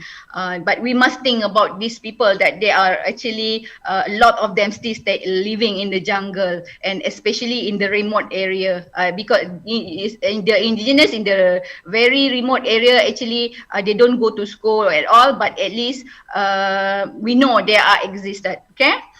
All right, and then to repeat again that we need to do all these things, you know, to at least to do something about this, so they can have this sense of belonging in our own country. Okay, so when they have this sense of belonging, okay, then can follow the process of education. Actually, it'll be more easier for them to grasp especially in the language and the culture. All right, okay, so they know because they've been accepted by the educators and so on, the teachers. All right, okay, so this is the things that we need to look at. Okay, and then apart from them, the hidden curriculum, okay, actually yeah, we don't need to focus on only to provide flying color students, but also we need to look at this minority students so that they can learn something, that also we also can learn something from them. And then during this COVID-19, okay, there's an issue in Malaysia, maybe also in the other part of the world, that they don't have money, or they don't have the fund to buy masks. There's a report that this orang asli student, they walk to go to school and they're using the same mask every day. They recycle back because they don't have money to buy. And that's why if we not to be so strict, that they can learn in their own environment. Maybe the teachers come to them, leave everything in the classroom, and then go to them and teach them under the tree or at their home surrounding, then it'll be better. Okay. There's also, but in Malaysia also, I found out that they don't need masks also to use, because I want to donate some masks to them. They said, oh, we don't need masks because we're very secluded, and then we don't let outsiders to come to our settlement, you know. So actually it's quite safe for us from the COVID-19. There's also there's the beautiful things about them. They don't need, because they already sit in this secluded area. Only the teachers who come from outside to go to the school, they need to wear the mask. All right. So whatever that I try to help them to gather some masks from people from other society, then they donate, then pass to them. So they are very happy, whoever that want to go to school. So they're very happy that they can use at least clean, fresh mask every day. That's what the thing that we don't forget to give, because they are very underprivileged, you know, that we need to support them for, so that they can go to school without worrying about not wearing a mask. Okay, so the conclusion is that that we need to give them some freedom, okay, in learning, in at their own pace, okay, at their own time, their own way, okay. Not that we giving them so much freedom, but still they have some boundary that they need to follow, you know, so they don't want stray, but at the same time that we need to come up with some other approach, okay, for them to at least to ensure that orang asli student also do not miss education, okay, but they still need to learn, okay. Not that I said that if they learn about international knowledge, they don't need to learn anything about mathematics or about science, or no, but they still need to learn because they need to compete with the country's rapid development, okay. One day we don't want them to become like a failure. We totally neglect them, and then they become a failure, and then they get these bad habits and goes into drug, okay, goes into vandalism or whatever. So we don't want them to do all that. They still need us also to guide them what to do in this modern area. Okay, so that is what we need to, because of the research that always telling that this indigenous need their own indigenous pedagogy, so for them to create a very nice environment to learn. All right, so the elements that we can include is like cultural tradition, music, folk stories, histories about flora and fauna, and also language. So don't forget about this for them to learn, right? Okay, so the recommendation that I would like to suggest is that that we can try a little bit, you know, little bit. Maybe we cannot do it in a bigger scale, but at least we need to train our teachers at least before if they've been posted to this indigenous school, they at least learn a little bit, or at least try to know more about their culture, and then also their indigenous knowledge.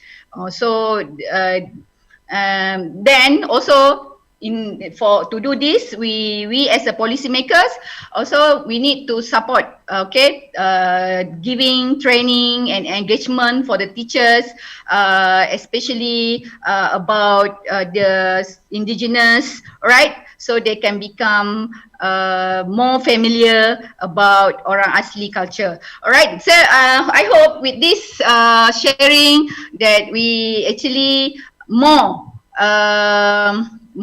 focus, or at least realize that there is the minority group out there that they also need some freedom, to learn at their own, that we don't forget about them at all. Right? Okay, thank you. That's all for my sharing today. I hope that if I have something, I slip that my tongue, and then hope to see you again. Maybe next time, Yogyakarta. Whatever I mentioned about Yogyakarta, I only remember two things. 2B. One is Bakpia and one is Borobudur. Okay, because of this pandemic that I cannot go, so maybe next time I have the chance to visit back and have my Bakpia and also take pictures, selfie near the Borobudur. Okay, thank you. I pass back to the moderator. Thank you. See you again. Thank you very much, Dr. Nurwaliza, for your interesting talk and for remember Indonesia about Bakpia and Borobudur. Today we can learn how the creativity, which is defined as thinking and producing in the context of freedom to learn, should recognize the capabilities and individual personalities. Taking an example of indigenous people, orang asli, ensure us that by considering the people itself as a subject of education, we can promote freedom to learn by maintaining identity and survival of indigenous knowledge. Thank you very much, Dr. Nurwaliza.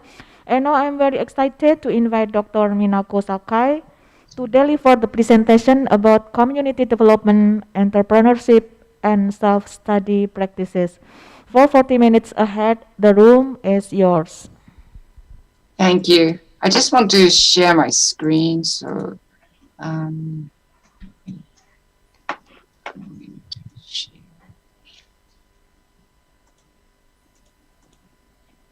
hostess. I don't have the ability to share screen right now. Would you be able to give me the right to share screen, please?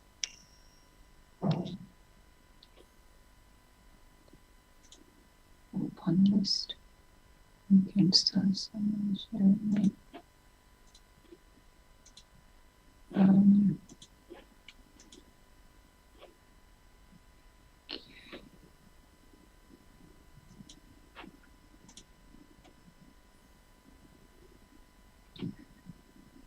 are you able to see my? Yes, it's very clear. Yes, on the screen. Thank you.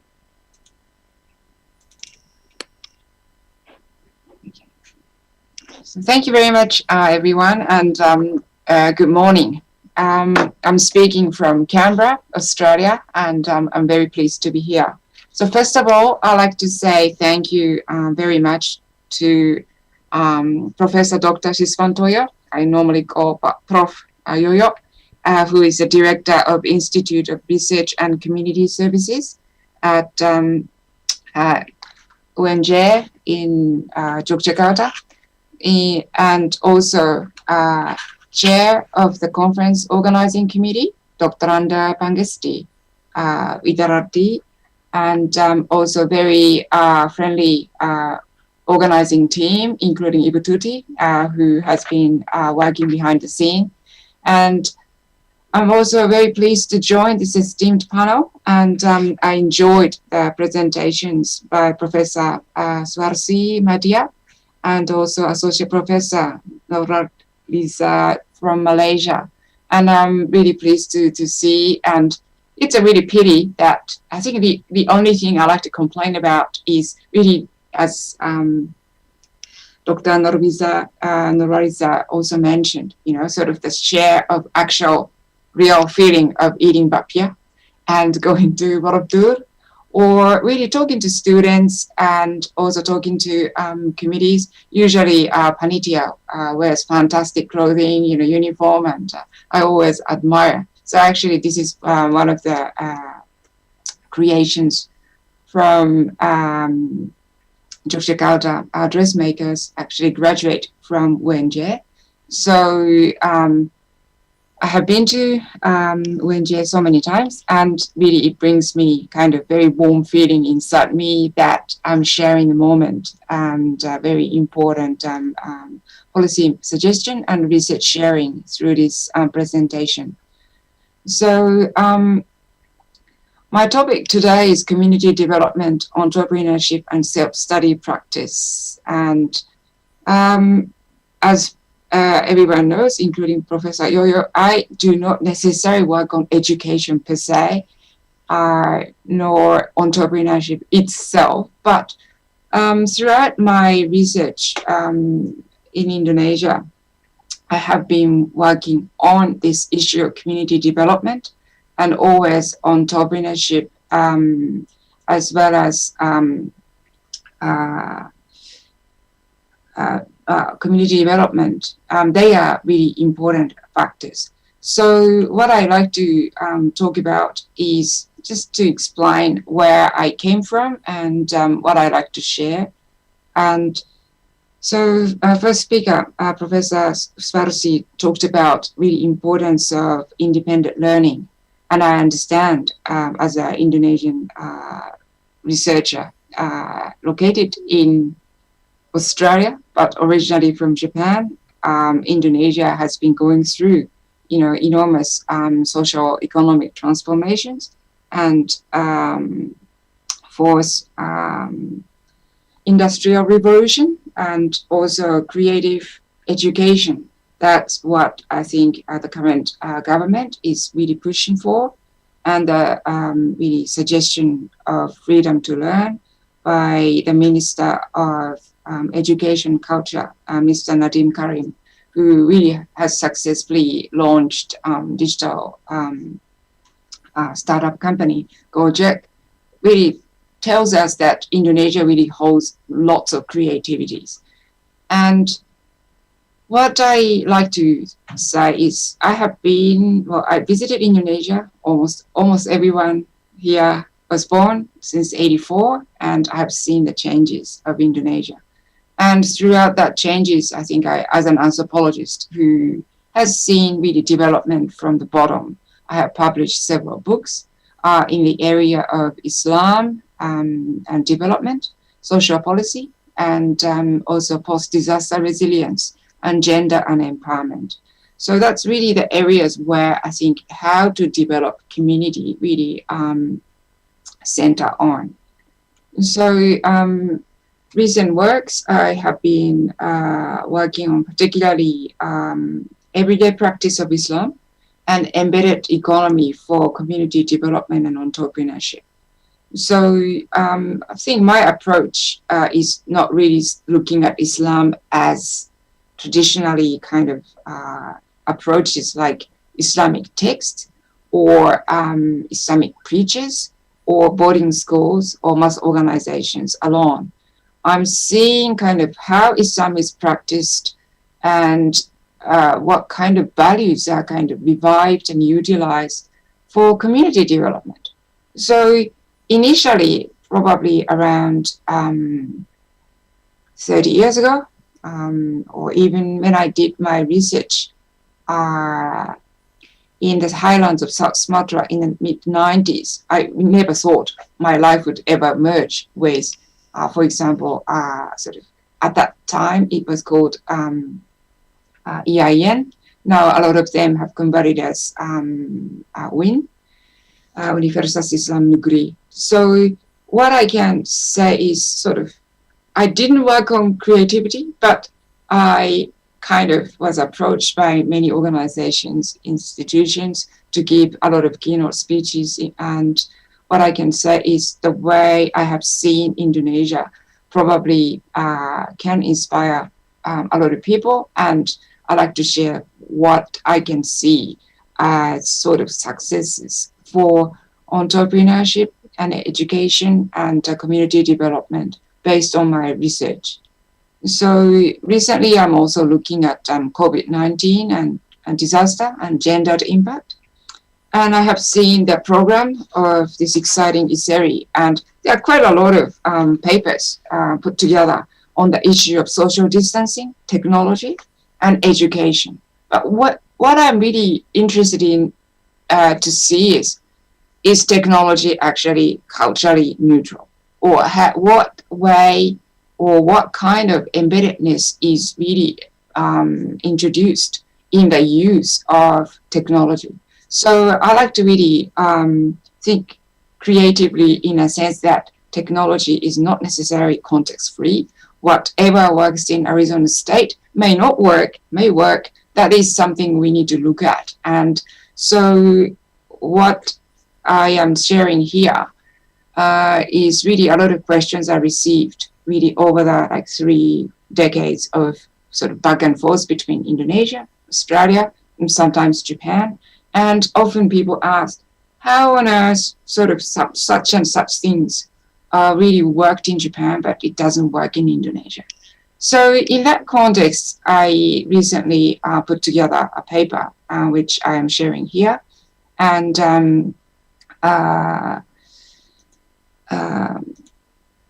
so I have written this paper called Building Back Better, Post-Disaster Recoveries in Japan and Indonesia. And so what I like to emphasize is the fact that how you see the reality is not necessarily templated. And I think I am going to also talk about this community building entrepreneurship. And I'm also giving a kind of talk for microfinancing organizations. Last week, we've been doing some research together on online marketing, but always my approach to this creativity or education is to really think about the context and how the context really affects actually the same thing. So today I thought about an example. For example, Apple. People may think makanan buah-buahan, or they may see it as a kind of logo from Apple computer or iPhone, or Apple can be a symbol of much more sort of going back to the kind of creation of human beings. So only one logo, but meaning is different. And I think that's where kind of contextualizing to think about entrepreneurship, education, and community building really matters. And that's where I started and where I still really advocate. So the paper itself is talking about disaster recovery processes. And in the area of this community development, particularly disaster recovery, there's a special kind of term, BBB, or Building Back Better. And this is really where everyone agrees. So Building Back Better means community affected by the disaster will build back even better than before. So I see this disaster recovery as an extension of community development, poverty reduction, and empowerment opportunities. And so this word is used, but what actually it means for the community and what can work seems to be very different. And that's really one of the answers often I encounter. But Minako, what works in Japan? Or can we import that in Indonesia? So I took a moment and I worked on this issue for several years, and I'm sharing with you on this particular topic. So key issue is building back better, and I think what's important is there's a kind of consensus that coordinated partnership and building on social capital and bottom up is the best way. And I think that's but how you really develop this idea is really subject to the context and embedded economy and social relations and cultural norms.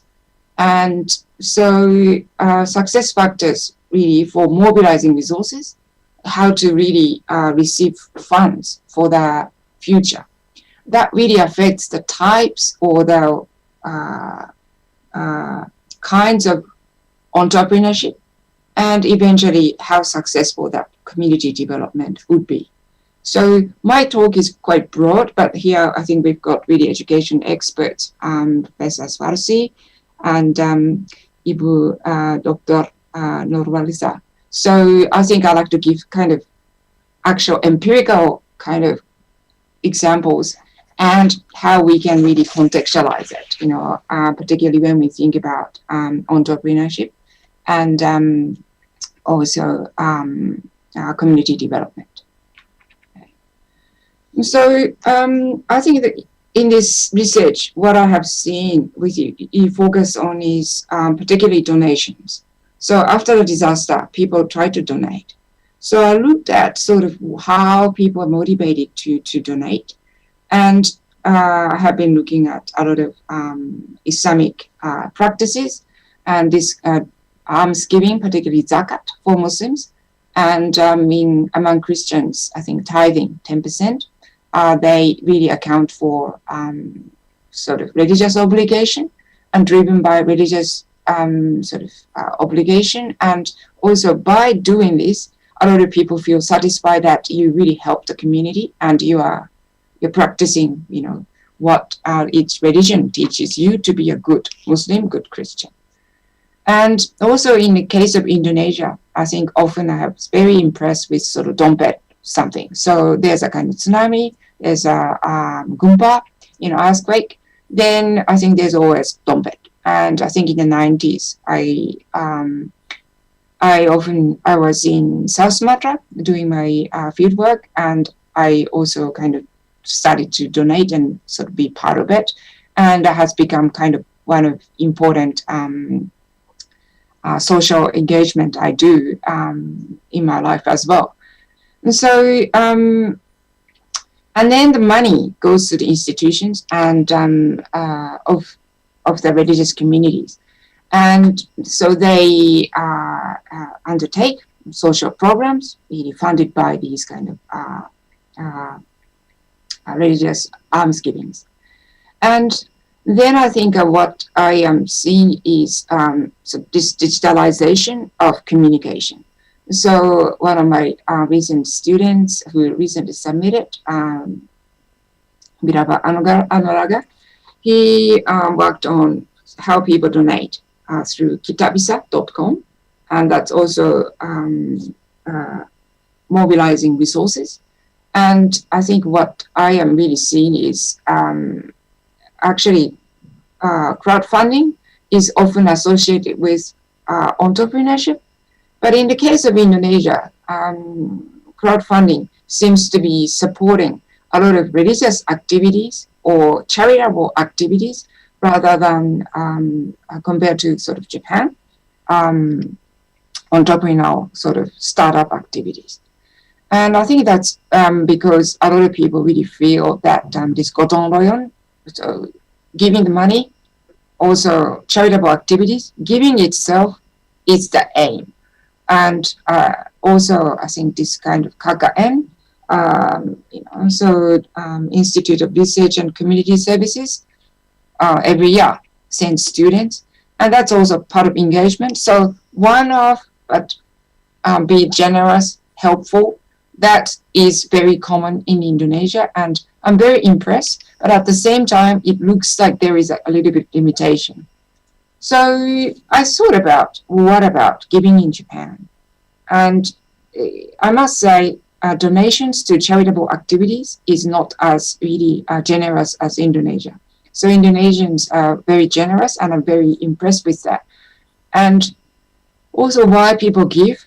It's so my colleague Professor Inaba termed it as unconscious religiosity, but it's kind of not coming from particular religious obligation, but there's a belief in social connections with others.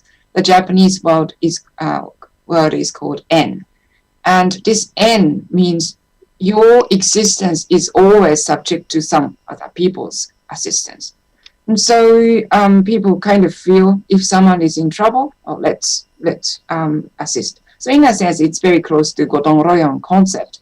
But at the same time, I think the motivation is not necessarily the act of giving itself, but it's to support the person back to their feet to stand up.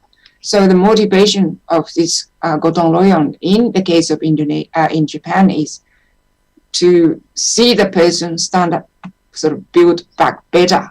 So there's a little bit of here, I think, even though someone wants to assist, but what they see as satisfaction really comes through, leads to different outcomes. And so I have looked at who donates and what happens. But in general, what's interesting and what's very stark difference between Indonesia and Japan is a lot of NGOs in Japan are struggling to raise donations. Whereas I have worked with, for example, Dompet Dwafa Foundation. One of my recent books is published by them, and they always receive a lot of donations, during Ramadan, also Korban, sacrificial ritual time. And so a lot of Indonesian NGOs are kind of financially independent because they can raise donations. Whereas in Japan, they really are struggling. So there, I actually saw a kind of one form of entrepreneurship, which is called Magenaizo. And this is Magenaizo is Tao, and probably I think a lot of Indonesian audience has heard sort of Hello Kitty type of character goods, popular. And in Indonesia, in Japan, and sort of you can see it's very cute. And sorry, are you looking at Magenaizo picture now?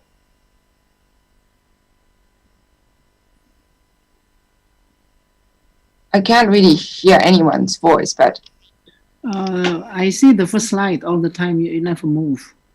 Never moved. I'm sorry for that. So I think I have some issues here. Okay, so I have to. Okay. Yeah. So I have to use the other one. Okay, I'm very sorry that I have two screens and it actually. It's okay. Probably. Yeah, that's good. Thank you. So you're now looking at how entrepreneurship works for community building. Is that the section you're looking at? Okay. All right. So what I have researched on is this entrepreneurship and how entrepreneurship works for community building. And so the NGO actually produces and works together with the victims of the disasters. So they are given kind of resources and then to make kind of pretty elephant. And the meaning of makenai means fight off, and also zo means elephant. So it's a kind of one towel and stuffed with cotton, and it can be used as towel, it can be used as a mascot. And so it is kind of cute, and it's kind of in line of Hello Kitty character goods. So in Japan, it's very popular, and it's sold as 400 yen, which is about probably around 50,000 rupiah. And this particular component explained in Japanese. So it's sold at 400 yen, and some portion, particularly 50 yen, goes to the kind of Magenaizo funds, which is to establish some common funding for the community to recover. So the community is identified as where these victims actually live. So, and then some portion also supports the organization itself. So it's a kind of entrepreneurship which allows the victims to earn money, and then also victims to feel that they feel independent financially, And they also have some comfort, particularly women who do not have other skills, but they can earn and they can also meet other people to do this activity together. So this Marganizo is one kind of example where I have seen sort of entrepreneurship is linked closely with community building and also sustainability of NGOs, which really support. They have been operating since the Kobe earthquakes of 94, 95. So, and I asked the question, did you receive any government grants or did you receive any particular donations? They said, no, they've been working closely with university sectors where volunteers actually come every year. So it's like a KKN system, but they have a special relationship with Kobe University. And also they do this Marganizo elephant project. So they give a livelihood sources to the victims. They support their organization itself. Organization is very small, therefore, it really cannot really much international organizations where really executives can earn a lot of high, sort of wages. But I can see that people who are involved and making Marganizo feel very happy, and actually products are very pretty too. So if anyone wants to buy Marganizo, you can visit this Facebook site and also order and buy. And I think there's a way to support, this organization. So in one of the earlier research, I felt this entrepreneurship, disaster recovery in Japan is very closely linked. So based on that, I think I also looked at Tohoku earthquakes and tsunami, and also Yogyakarta Murapi eruptions, and how these kind of recovery efforts involve entrepreneurship and community development. So Indonesia's case, Merapi disaster 10 years ago, located near Yogyakarta city, and I'm pretty sure listeners here, probably in Yogyakarta, have relatives, probably friends who are definitely affected. So I did research with, in partnership with UGM, with Professor Poppy Ismarina, and I also did follow-up desk work on this. And for Japan, I chose a case of the Tohoku earthquakes and tsunami in 2011, and particularly Kesennuma city of Miyagi Prefecture. And I collected data in 2015 and also followed up on what's happening. So initially, this case of Mount Merapi eruptions is really caused nearly 60,000 people to evacuate. And also some of the residents had to be relocated. So resettlement was necessary. And initially, a lot of religious organizations and volunteers from universities such as UGM, I'm sure UNJ also sent KKN and other volunteers. But I think what I can see in the process of recovery was a lot of sort of tensions coming from religious organizations, whether there's some other motives to assist people in the name of this disaster relief, and that often happens in multi-ethnic, multi-religious communities. And so sometimes I think just offering something on a humanitarian grounds become difficult. Also, the use of KKN students in the case of Merapi, it is not necessarily ongoing.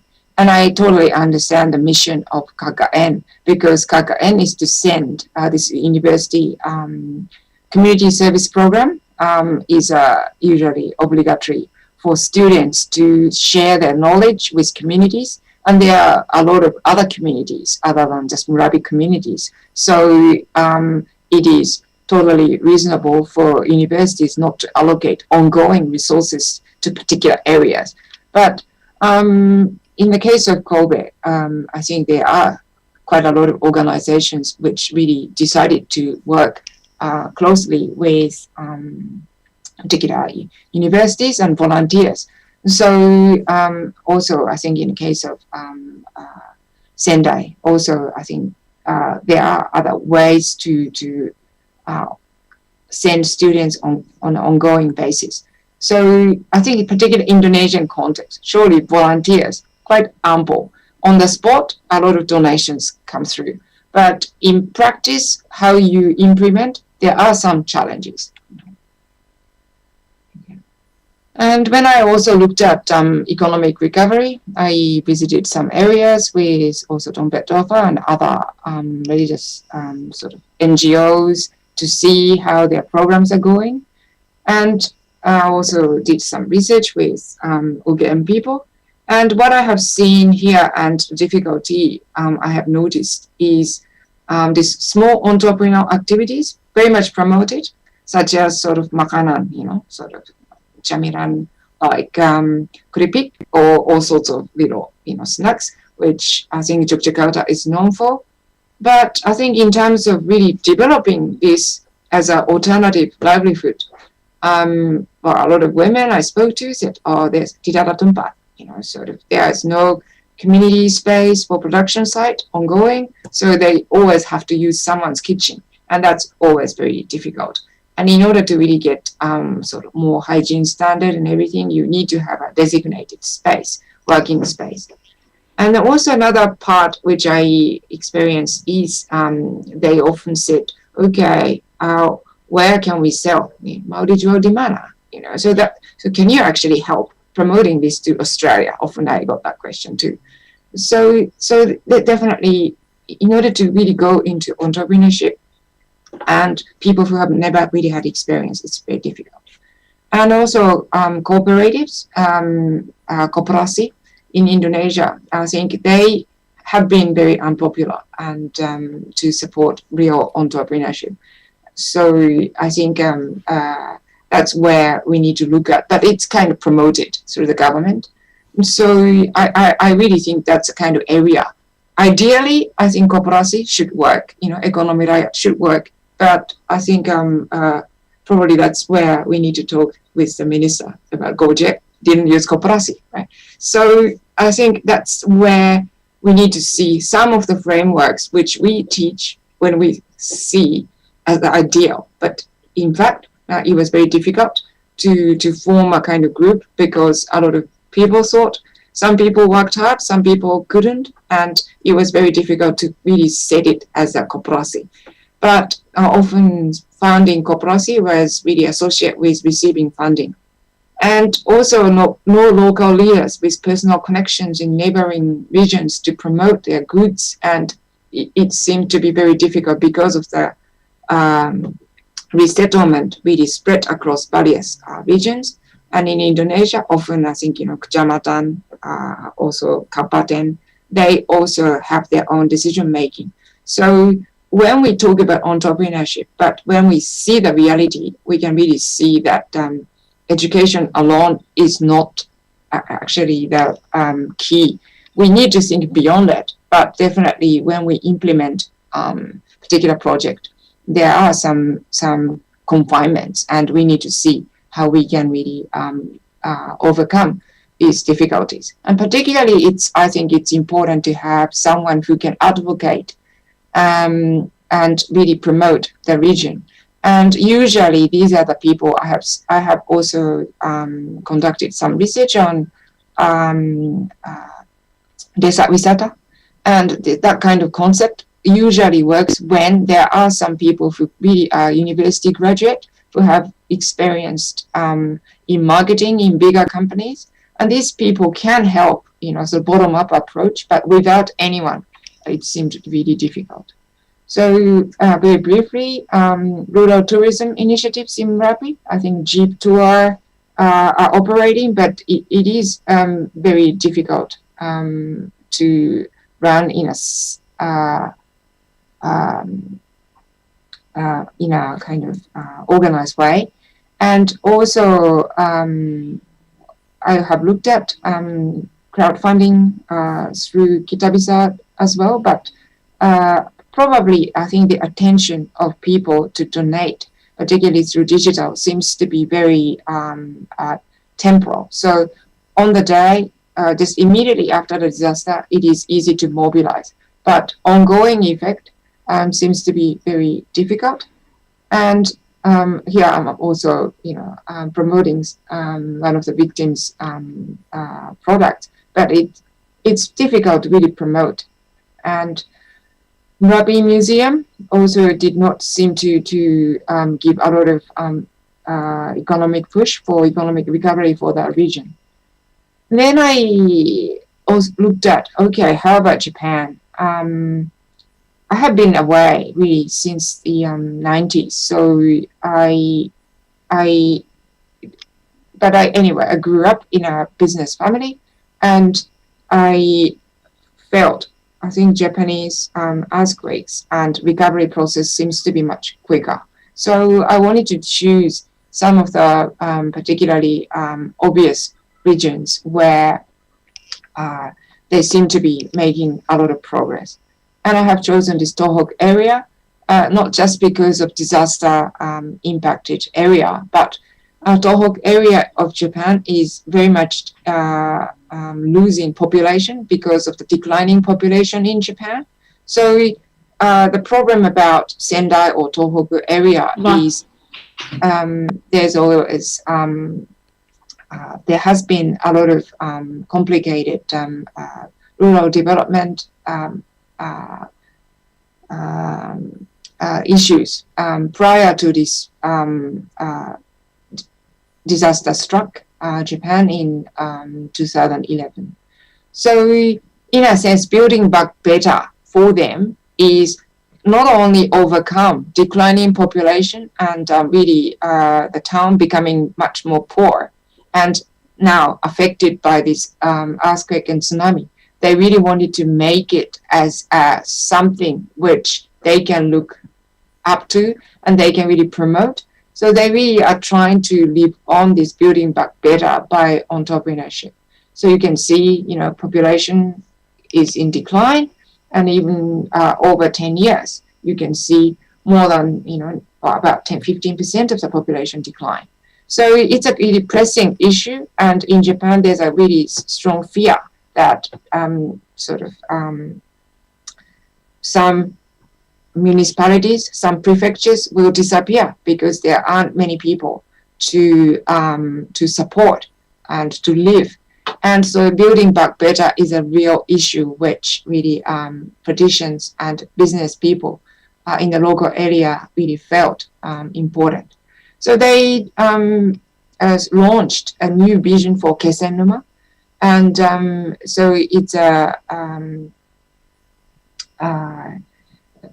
combined effort by business and civil society, and also the mayor of Kesennuma, Mr. Shigeru Sugawara. I also met him, and he has been pushing this vision of Kesennuma as a business person, as well as a politician, as well as experienced business person. And he's trying to really sell Kesennuma as a rural town, as slow food. So I think we often hear fast food like McDonald's, KFC. So it's because it's handy, it's convenient, and it's just quick. But then I think they say, now that, so it's kind of in Indonesian, mumpung datang ke Kesennuma, lebih baik tinggal di Kesennuma selama-lamanya. So they say nothing is quick, and that's really the slogan. And entrepreneurship and community building really strongly connected. And they also, in Japan, I think you have to have a mascot. So this is called Hoya Boya. And this is actually representing the seafood Kesennuma is known for. And then they also try to seek donations, but not donations by charity, but it's actually through hometown tax, which the Japanese government actually allowed. So in Japan, there are two types of taxes, national tax and residence tax. and the government allowed to have a new creativity in this financial area called hometown tax. And hometown tax is you do not have to live in that town. But if you feel you like to support that town, you can actually pay some portion of your residence tax through this hometown tax. And people really feel like, okay, I feel I'm connected to Kesenuma, so let's pay my hometown tax to Kesenuma. An interesting thing is this hometown tax is not by just paying cash. You can you pay the cash, but there's a return. The return is actually gift in the form of the local produce. So I want to donate, for example, 10,000 yen, and then there will be a kind of, you can choose. Or if there is a way I can get local produce, I can choose, particular seafood product. So it's well advertised through these hometown tax as well as Kesenuma site. And currently now that people cannot visit Kesenuma because of coronavirus, so there's a catchphrase which says, let's support Kesenuma because it's been affected by this social distancing, and let's support the local producers. So which means let's buy. So it's not really direct transaction, but you are expected to you give 100,000 yen, and then you receive 30,000 yen back. So in a sense, you have donated 70,000 yen, but you are also expected to have some return. So this some return, the notion is you are actually supporting the local business to produce and sell you the goods. So this sort of notion of mutual support in Japan is so that someone can produce the goods and return the goods, and they can run the business. So I can really see this entrepreneurship coming through, and in the form of, in the concept of social mutual assistance. So also the community members launched informal support groups, and they do a lot of activities. And this local group is not necessarily someone who has ever lived, born or coming out of that town, or someone who feel really love a particular alcoholic drink from that region, or I like particular shark fin produced by Kesenuma, then you kind of are becoming a member, and you can attend a lot of activities. And also crowdfunding site in Japan lists a lot of initiatives to support Kesenuma to recover. So it's been already 10 years, but a lot of initiatives have been posted in Kesenuma and they are not necessarily posted by Kesenuma people or mayors. Mayor Sugawara also raised 20 million yen to construct a memorial park, which should be the icon for tourism of this slow city project. And some people who feel very connected can launch a product proposal through crowdfunding site. So here I'm seeing entrepreneurship for community building is very clear in the case of Japan. And this museum, Memorial Museum, is really in the middle of the memorial park, which will be constructed. Sort of blended funding from community raised funding as well as the government as well. And so this is really the highlight of the tourist spot for the future. And so what I really can say is kind of differences, embedded culture in community development practices in Indonesia. So what if we ask what works, what doesn't work?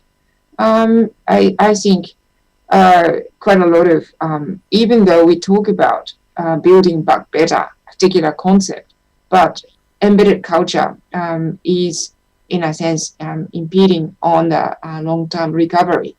And I think its charitable giving, fundraising is very effective immediately after the disaster.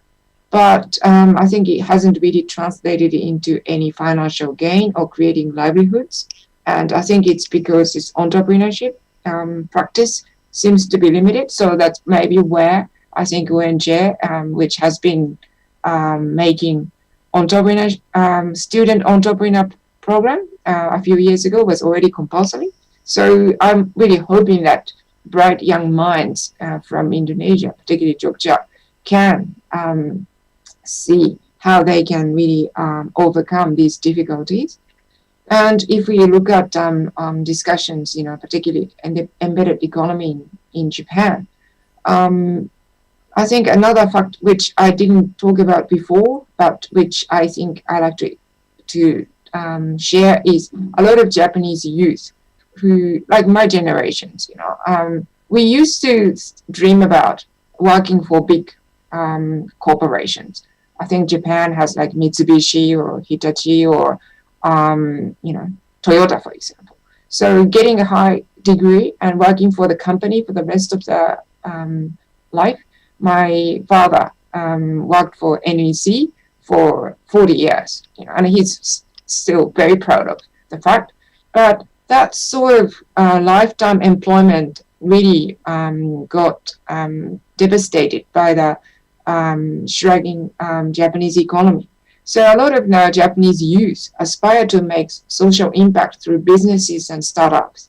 So there are a lot of bright people in Japan who are trying to make changes, and they are using this kind of mutual funds or crowdfunding to promote new businesses, which will change the future of Japan.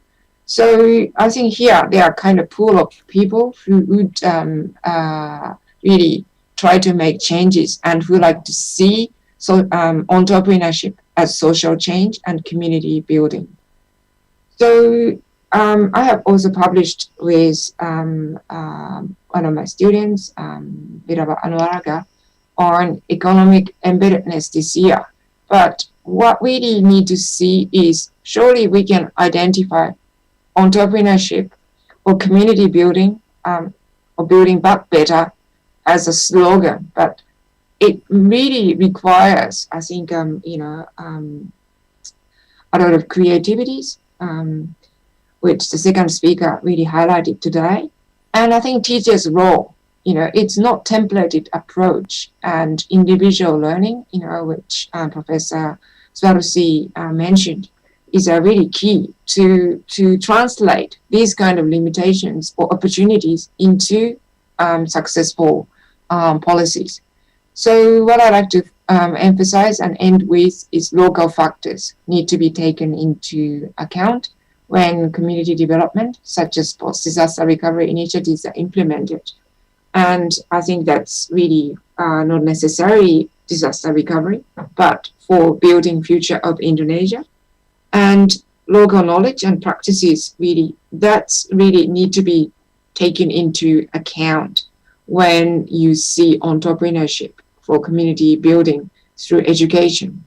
So I didn't necessarily talk specifically about self-study practices, but that's where I think everyone who is listening, also as a teacher, academic, needs to see what actually this means in terms of the next step. And I am not an education specialist, but here I like to really focus that the context really gives opportunities to develop creativity for entrepreneurial project and community development. So I stop here and thank you very much. Return to the moderator, please. Yeah.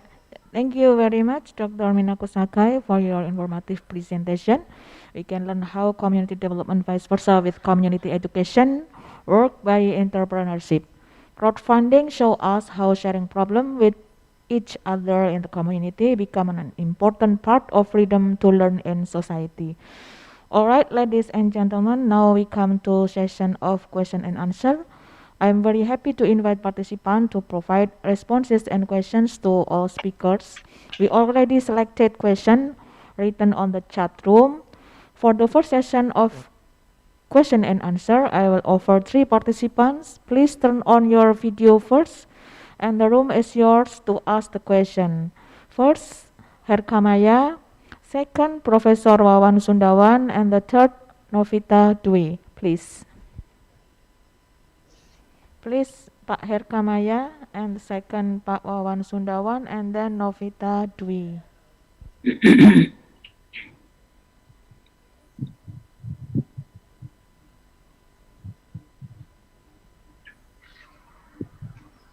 Pak Herkamaya, are you here?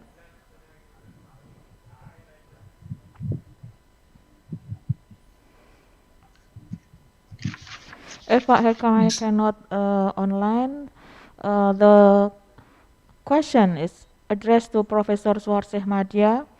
As a teacher, we have an obligation to changing our students' mindset and even teachers itself.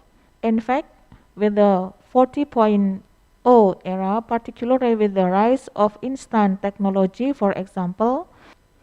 And the second question, Pak Wawan, are you there, Pak Wawan?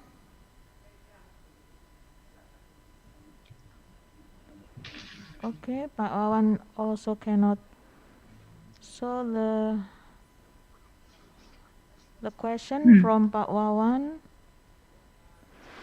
Thank you. I just want to discuss about the freedom to learn and independent to learn, which is suitable to translate Merdeka Belajar.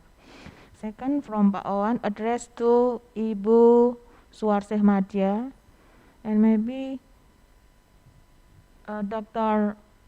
Nur Waliza also can answer this. And then the third question coming from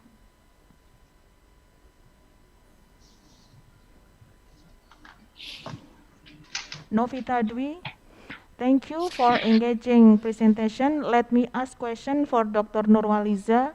How do teachers increase creativity in teaching students with limited infrastructure and online learning when the current COVID-19 pandemic is viewed from the perspective of vocational higher education teachers? Thank you.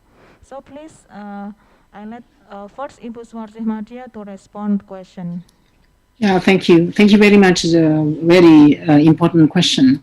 Now, when we are our children are exposed to matters which are too early, the adults matters, I think no good. So as Lisa has mentioned, that in fact the materials and the work, the activities should be related to their own culture. And in Yogyakarta, we promote the culture-based education.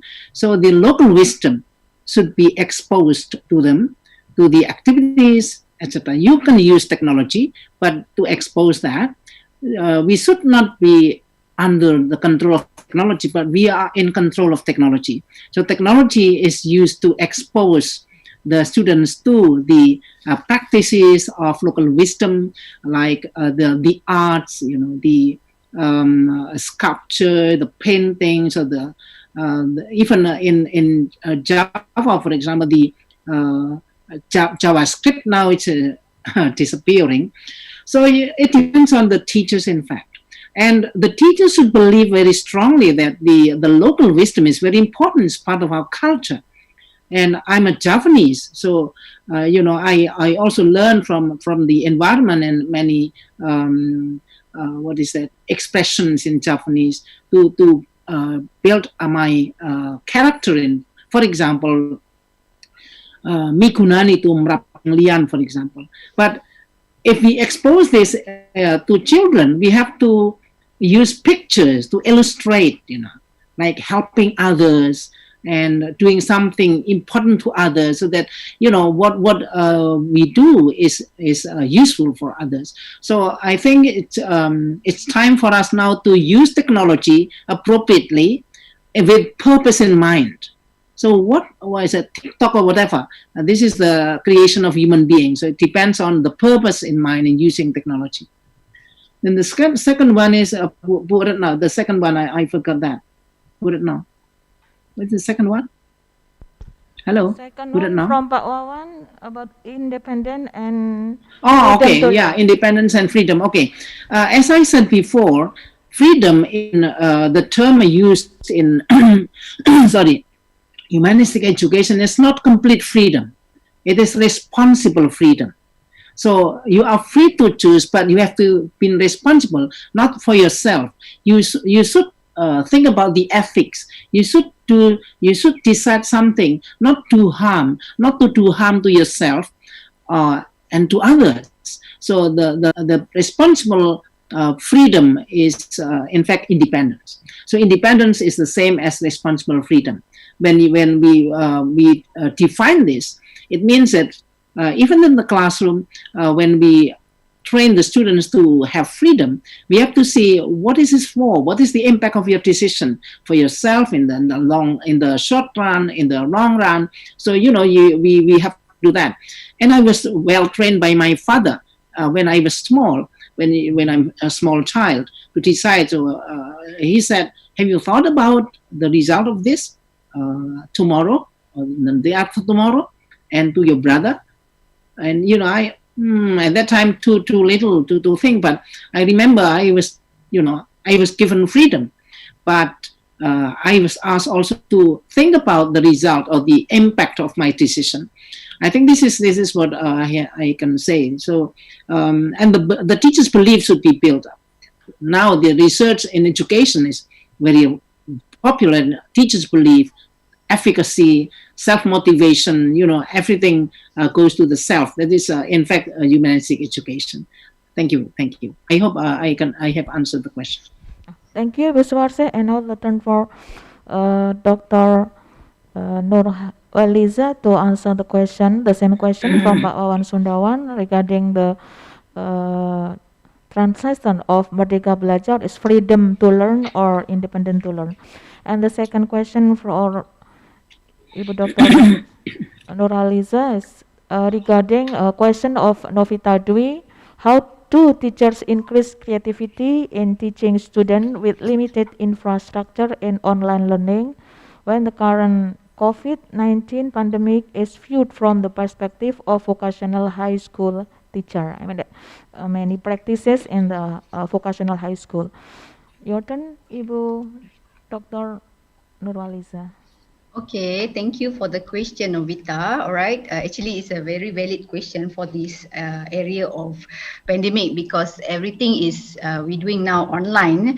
Okay, because of especially for the vocational student, they need more equipment compared to other lectures, right? So I think that what we can do that we can suggest to buy a basic equipment that affordable, that you can do it at your home, and then after that you need to synchronize with your educators, okay, and then maybe you show it step by step, and then post it in the YouTube blogs or whatever, so that you can get more information that whether you do it correctly or not.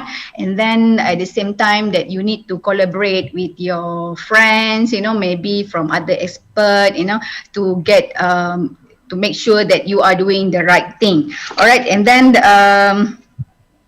I think I also sure that university, they have their own IT department that you can ask to help if, whether they can use their facilities, and then they will then they may lend you some account to use.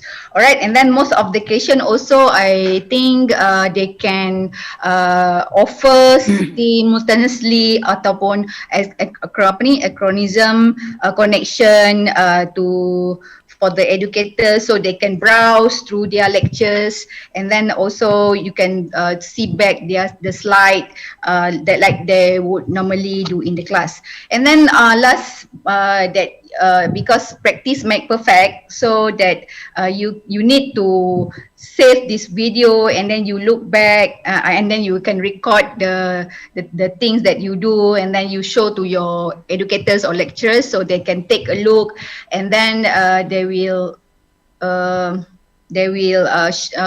tell you whether it's right or wrong. Yeah? So the most important thing is your educator also need to keep in touch by phone, by emails, and then they will help you to go through with the online process. Okay, that's all.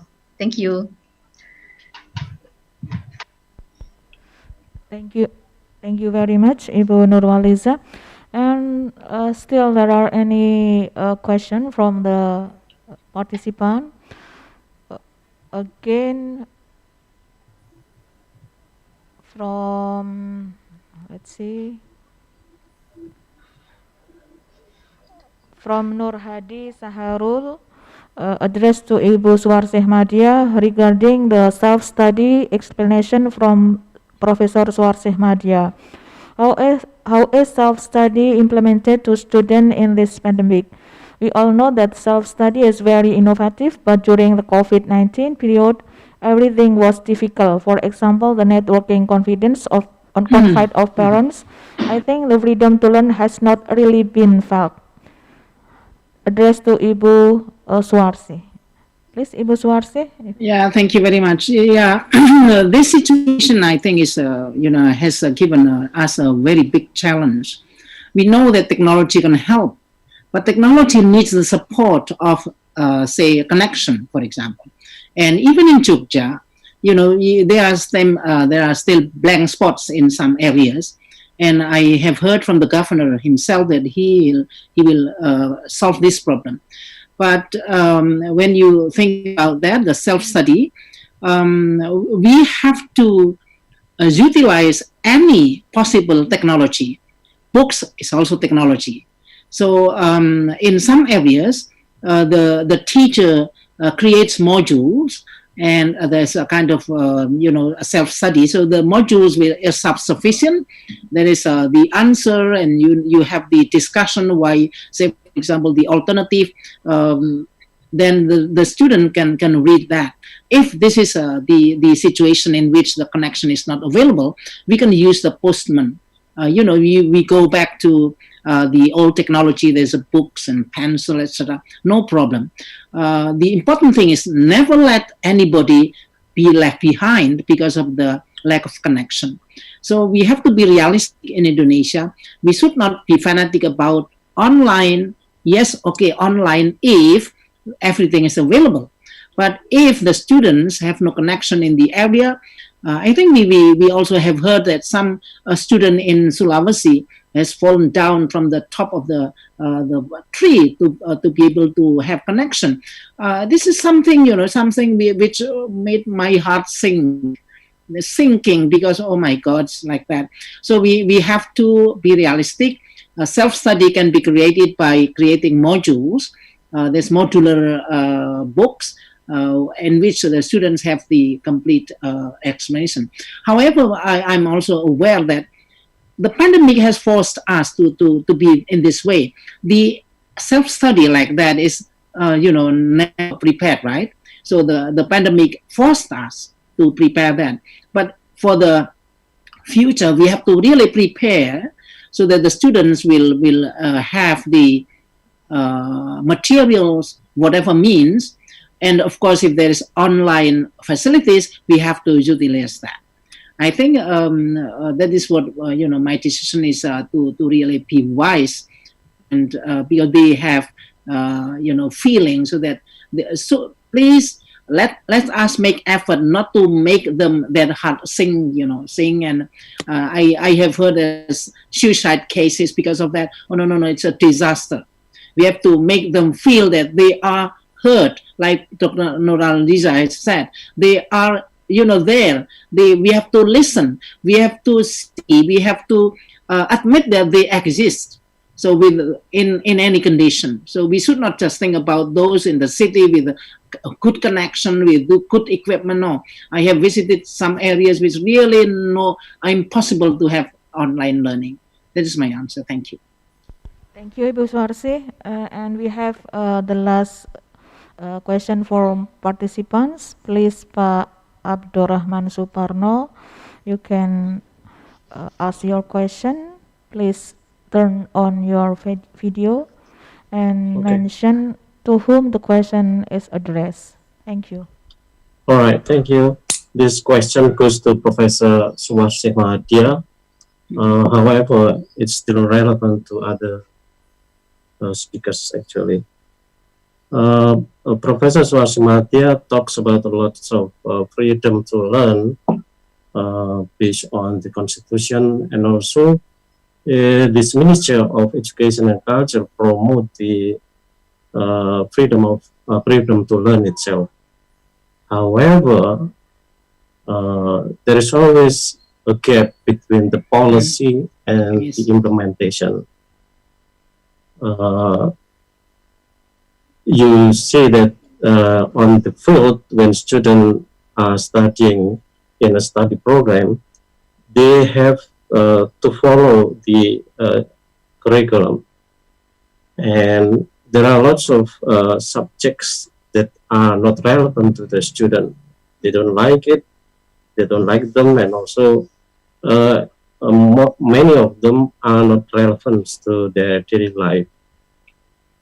Well, some of the students might think that why the hell I have to study the thermodynamics when during my daily life I don't need that.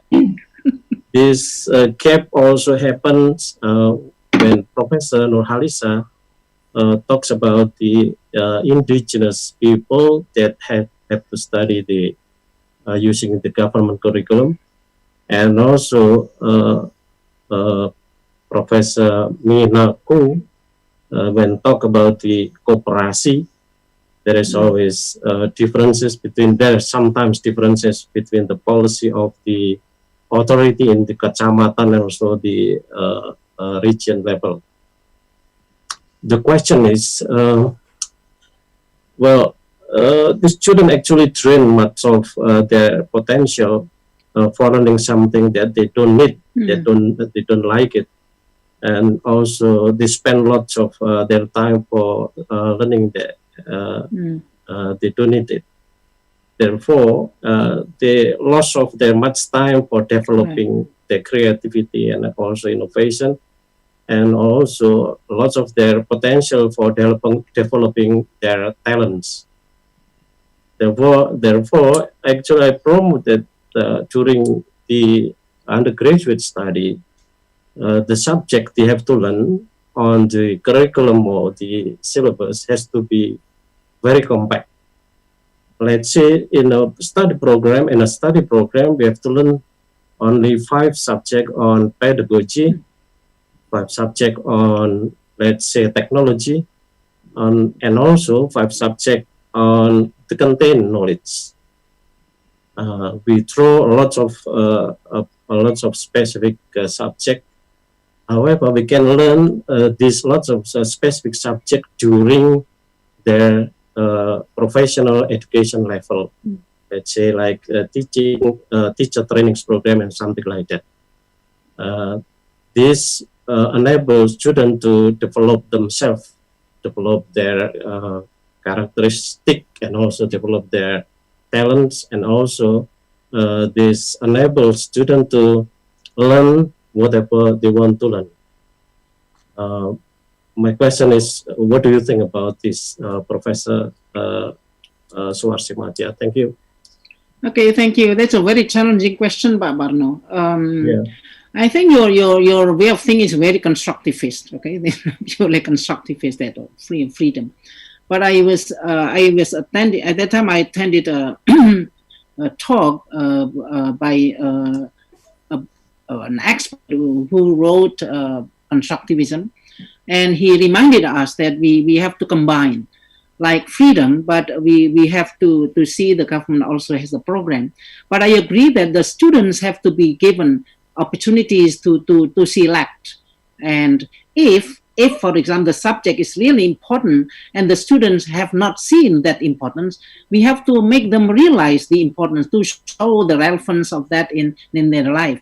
Not all students realize the importance of that. But many teachers do not explain, do not show the relevance of mathematics, for example. And if the everything is related to real life, I think or you should introduce not the terminology, but the examples of that science, the practice in their real life. There are many teachers only teaching the terminology without the essence of that. Like you know, in mathematics they are using fancy terms, and the students are just staring with that. I give you an example. I read a question for students of third grade. The question is, apa fungsi DPR? You know, it's very funny. Why didn't they introduce the RTRW and they make them realize there's something as, but that and the government lets that happen.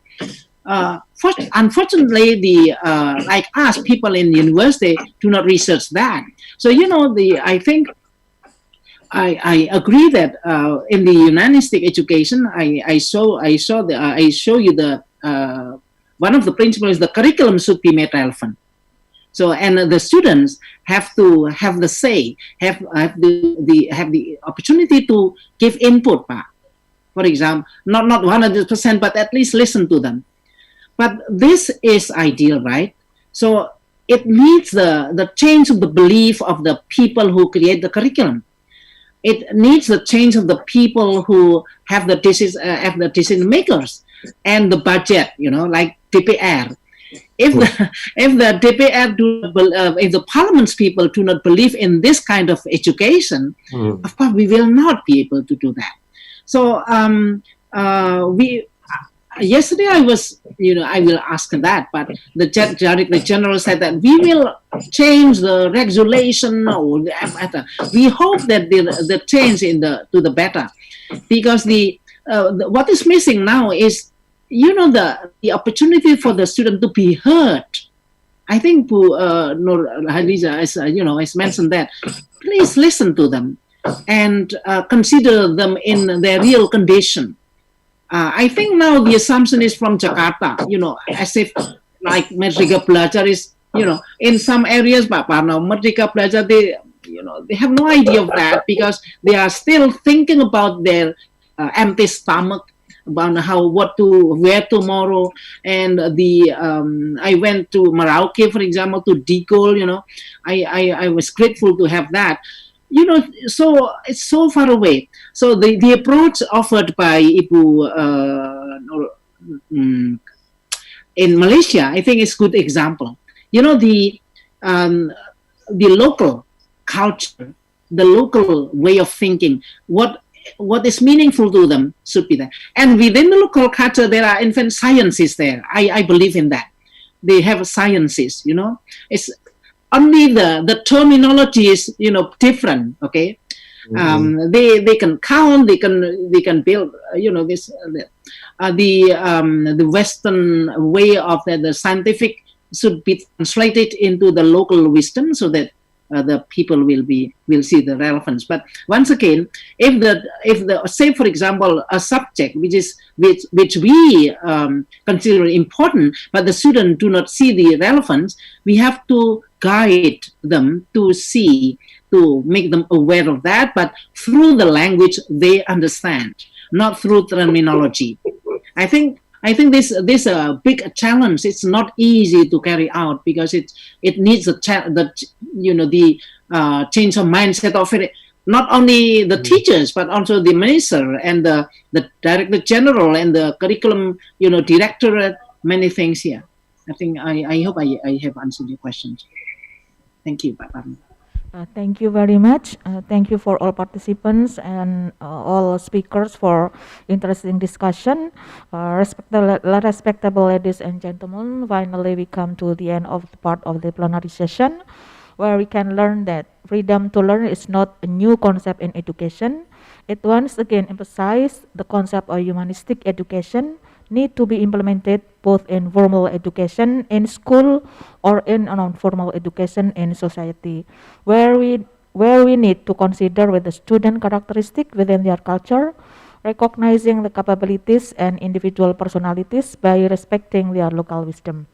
I would like to thank to our prominent speakers, Professor Suarsih Madia, Dr. Nurwaliza Abdul Wahab, and Dr. Minako for your interesting presentation and discussion. Although without a round of applauses, we do believe that your talks have made us learn a lot, and we give a lot of appreciation in silence. Finally, thank you for all participants for your attention and your patience to join the plenary session to completion. Have a nice day. Wassalamualaikum warahmatullahi wabarakatuh. Bye. Waalaikumsalam Waalaikumsalam. See you. warahmatullahi wabarakatuh. See you. Bye bye. Bye. See you.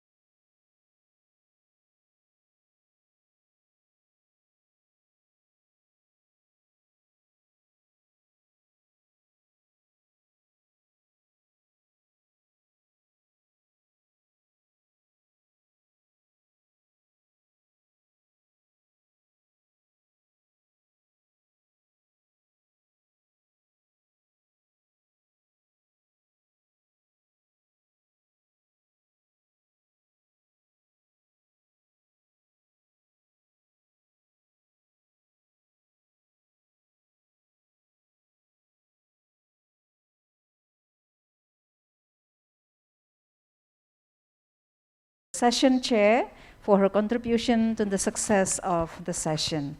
Well, ladies and gentlemen, let me remind you to fill in the attendance in the link that has been shared in the chat. And also please be well informed that the materials can be downloaded from the website of ICERI in the download menu. And I have shared the link in the chat. And let me also remind you that the parallel session starts at 12:30. So we have about 1 hour for the break session. Ladies and gentlemen, so it's time for us to have a break for 1 hour, and we will be waiting for you in the parallel room in the link Zoom that we have shared with you in the program book. Thank you very much, and see you at 12:30. Assalamualaikum warahmatullahi wabarakatuh.